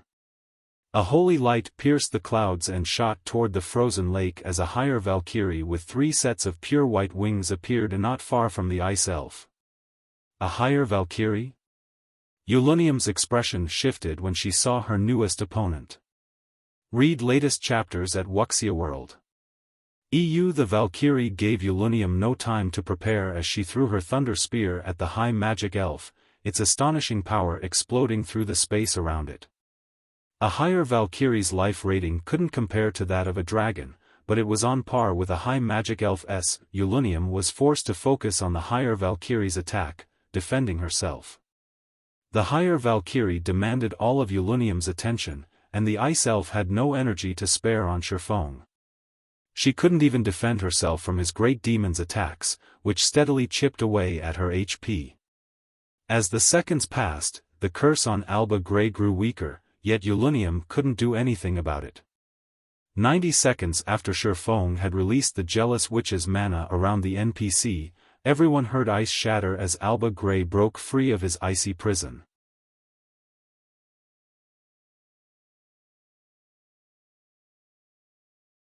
Chapter 2400, Sword Saint. Seeing Alba Grey break free from his curse, Xiaofan breathed a deep sigh of relief. Although the higher Valkyrie could keep Yulunium busy, it couldn't exist for long. If the higher Valkyrie had disappeared before Alba Grey had freed himself, Xiaofan wouldn't have been able to stop the ice elf even with twofold berserk. Not only was there a full tier difference between them, but Yulunium was also powerful enough to rival a dragon. Xiaofan wouldn't have been able to resist her attacks for long. Damn it! Yulunium grew incensed when she noticed Alba Grey was free. She swung her icy staff at Xiaofan, bellowing, I'll send you all to hell. The high magic elf began to chant an incantation, and a threefold magic array covering a 500-yard radius began to form in the sky. The instant the array took shape, it tore apart space around it. 2 seconds later, these spatial tiers transformed into a gigantic black hole. So, this is her true strength. Xiaofan looked up at the black hole with a grim expression. Tier 5 spell, Void Storm. Tier 5 spells were beyond extraordinary. They had enough power to destroy an entire city, transforming it into a lifeless land. This was why the various kingdoms and empires feared Tier 5 beings. Even emperors had to show respect before them. Xiaofan had never dreamed that Yulunium could cast Tier 5 spells, despite being a Tier 4 creature. There was only a difference of 1 tier between Tier 4 and 5, but the difference between a Tier 4 spell and a Tier 5 spell was like the difference between heaven and earth. Any random Tier 5 offensive spell could severely injure a Tier 4 creature. If a Tier 4 player tried to stand against a Tier 5 spell, their death would almost be a guarantee. Even Tier 4 MTs could withstand such power. Players wouldn't even have a chance to flee since the amount of mana a Tier 5 spell commanded would freeze space around them. When Zero Wings members saw the Void Storm forming above them, they turned a deathly pale. The resulting shockwave would easily cover several thousand yards. They had no hope of escaping this spell's range. Before any of them could start running for their lives, however, a pitch-black storm emerged from the black hole, covering the world in an endless darkness. Not even Xiaofan knew how to get out of this one. Absolute Domain might be able to protect them, but the skill was still on cooldown. They couldn't escape via instantaneous transfer scrolls either, since space around them had frozen. Fortunately, they had completed their quest. Even if they died, they'd only lose some EXP, which they could quickly recover. Seeing the descending storm of darkness, Xiaofan prepared to die. Suddenly, Alba Gray unsheathed the golden sword hanging from his waist and slashed it toward the endless darkness. A brilliant light spread through the darkness, purifying it. In just 3 seconds, Alba Gray's holy light had vanquished Ulunium's void storm. Crap! Isn't that hero a little too powerful? Yan Tianqing and the others gaped in shock, unable to process what had just happened. In one move, Ulunium had transformed the day into night, whereas Alba Gray had returned daylight to the frozen lake with a move of his own. Their combat power was simply unbelievable. Staring at Alba Gray, Zero Wings members finally understood what it meant to be a hero. A hero could not be overwhelmed by numbers. All of the monsters they had fought were insignificant before Alba Gray. The NPC could likely even slaughter a full group of Tier 4 players instantly. Damn it! You've actually become a sword saint? Ulunium stared at Alba Gray in astonishment as her void storm dissipated. That's right. Removing the curse has allowed me to grasp some of the principles I needed to make a breakthrough. You are no longer a match for me. Alba Gray roared, a hint of excitement lacing his tone. Although the jealous witch's curse had caused him endless suffering, studying it had allowed him to understand the concepts he needed to become a true Tier 5 sword saint. A Tier 5 sword saint? Xiaofan was similarly shocked, and he spun to look at Alba Gray. Alba Gray, Sacred Magic Knight, Hero, Sword Saint, Level? HP?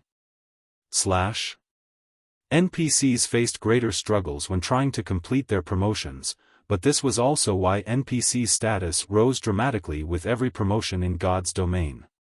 A Tier 3 NPC, for example, could serve as a minor city's magistrate, while a Tier 4 NPC could serve as a magistrate in a major city. Even emperors had to show respect before Tier 5 NPCs. But as far as Xiaofan could remember, Alba Gray had only been a Tier 4 hero during his previous life. This hadn't changed even after 10 years since God's Domain's launch. Alba Gray had never managed to become a Tier 5 sword saint. Even so, as a hero, Alba Gray had been able to contend with ordinary Tier 5 NPCs, including his identity as a famed smith. Even the various empires had taken him seriously. And yet, Alba Gray was now a Tier 5 sword saint. It is true. Now that you are a sword saint, I am no match for you, but don't you dare think this is over. Ulunium declared as she glared at Alba Gray. She then turned to Xiaofan and continued, you, as well, adventurer. After her bold declaration, the ice elf began to disintegrate into snowflakes. Don't think you can get away from me that easily. Alba Gray shouted. He unsheathed the second sword hanging from his waist and charged at Ulunium, swinging the pitch-black blade. He had only executed a normal slash, but from a distance, the attack had looked like a black wall, rising into the air and extending more than 500 meters. The pitch-black wall bisected the high magic elf, and Ulunium released a harrowing scream as a snow-white energy crystal fell from her body. Although the attack had significantly weakened Ulunium's life aura, she successfully read latest chapters at Wuxia World. As the black wall faded from existence, only Alba Gray remained on the snow-covered lake. It seems she still managed to escape. Alba Gray frowned as he glared at the spatial tear before him. Xiaofan, who stood nearby, wasn't surprised in the least that the ice elf had gotten away. A mythic-ranked high magic elf was on par with a mythic-ranked world boss of the same level. In fact, she should be even stronger. She could cast tier 5 spells, after all, which proved that she was only half a step away from becoming a tier 5 being herself. Even a tier 5 hero would face a long battle to kill her. With Yulunium's disappearance, Xiaofan heard the sound of a system notification. System, congratulations. You have completed the inferior legendary quest, last night. Quest completion rate, 93%. Quest rating, S rank.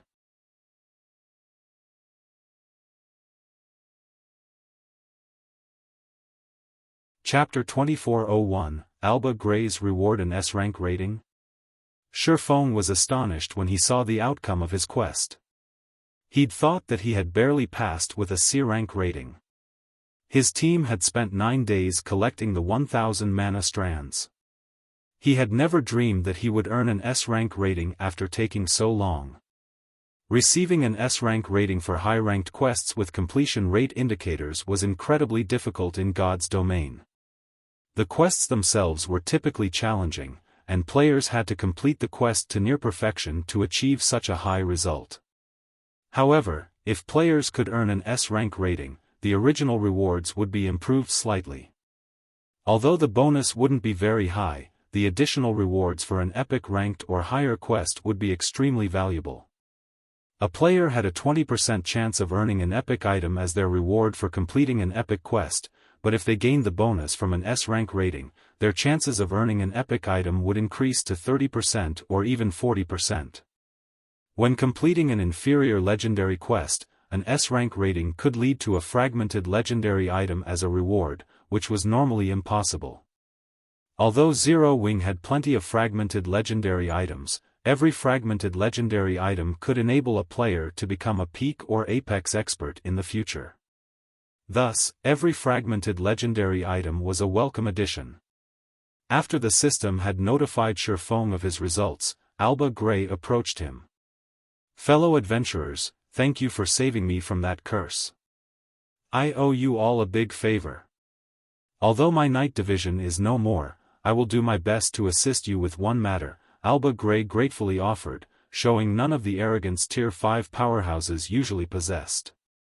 System, you have obtained Alba Gray's trust. Alba Gray's favorability of you has increased by 80 points. You have obtained Alba Gray's communication crystal.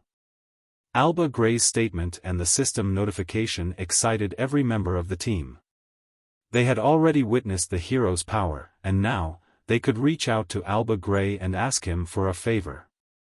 None of them had expected to receive this kind of reward. Guild leader, with Alba Gray's help, we can destroy one of Starlink's cities. I can't wait to see their faces. Kola said, his eyes glowing as he gazed at Alba Gray. That's right. Let's destroy Starlink's new city. I want to see how they intend to duke it out with us after that. Blackie exclaimed, nodding. Starlink had persistently caused trouble for Zero Wing, especially with its newest city. That city had claimed a ton of Zero Wing's potential profit. If they destroyed it, not only would Stone Forest City regain its unique status as the only city in a level 100 neutral map, but they could also deal a heavy blow to their enemy, killing 2 birds with 1 stone. No, we no longer need to resort to such a tactic, Xiaofan said, shaking his head. Starlink had constructed a city near a level 100 neutral map, but even if Alba Gray destroyed it, there was no guarantee that Starlink couldn't construct a new city. Moreover, other superpowers would soon have cities of their own in level 100 neutral maps. The various superpowers experts had already reached level 100 and begun to challenge their tier 3 promotion quests. Constructing a new city near a level 100 neutral map wouldn't be difficult before long. Moreover, Alba Gray's favor was incomparably valuable, especially now that he had become a sword saint. Even emperors would struggle to earn a favor from this hero. Asking Alba Gray to attack a mere guild city was like killing a mosquito with a bazooka. Xiaofan then walked up to the freed hero. Lord Hero, I am a forger and have always been passionate about my craft. I am particularly interested in mana forging, and I have heard that your research on the subject is unparalleled on the continent. I'd like to study your notes, if you'll allow it, Xiaofan stated his request after taking a deep breath. A Tier 5 sword saint could even destroy a kingdom with ease, much less a city, but destroying a kingdom was nothing compared to the value of a famed smith's knowledge. Due to Alba Gray's status as a famed smith, even demigods treated him with respect. Of the many things this NPC was known for, the most famous was his mana forging notes. It was the capital Alba Gray had relied on to become a famed smith in the first place. In fact, his mana forging notes were one of the reasons that the Ten Saints Empire had become as powerful as it was now. The various superpowers had fought tooth and nail for a single leaf of Alba Gray's mana forging notes. Some had even offered to trade fragmented legendary items for the pages. With Alba Gray standing before him and offering him a favor, Xiaofan had to secure the very item that made the NPC so famous. The hero took a long look at Xiaofan, and the silence stretched until it felt awkward. Is the request too much? Xiaofan anxiously asked. You have a very good eye, young adventurer. You know what is most valuable, Alba Gray praised. Unfortunately, I've stored my mana forging notes in the Ten Saints Empire's Imperial Library. Not even I have the authority to retrieve them, and unfortunately, the materials I would need to create a copy no longer exist in this world. Sure enough. Although Xiaofan was disappointed, he wasn't surprised. The Ten Saints Empire treated Alba Gray's mana forging notes as a national treasure. The notes were even more valuable than a legendary item.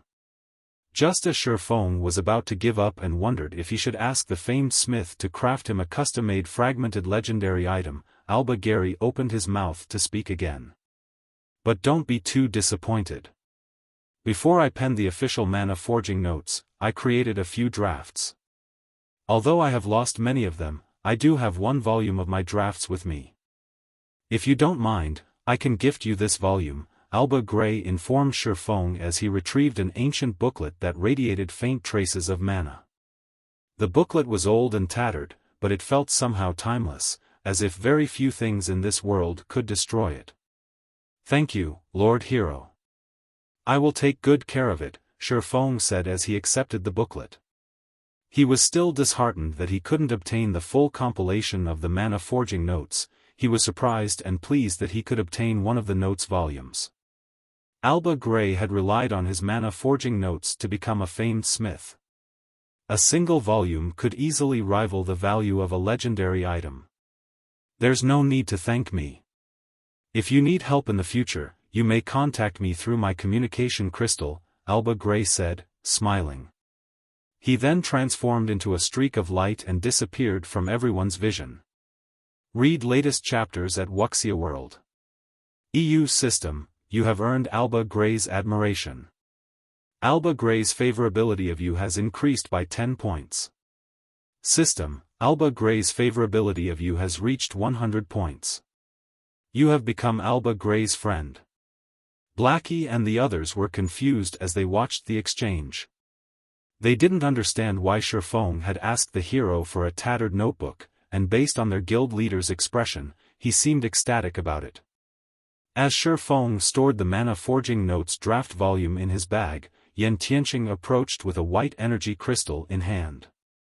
Guild leader, this crystal Ulunium dropped is very strange.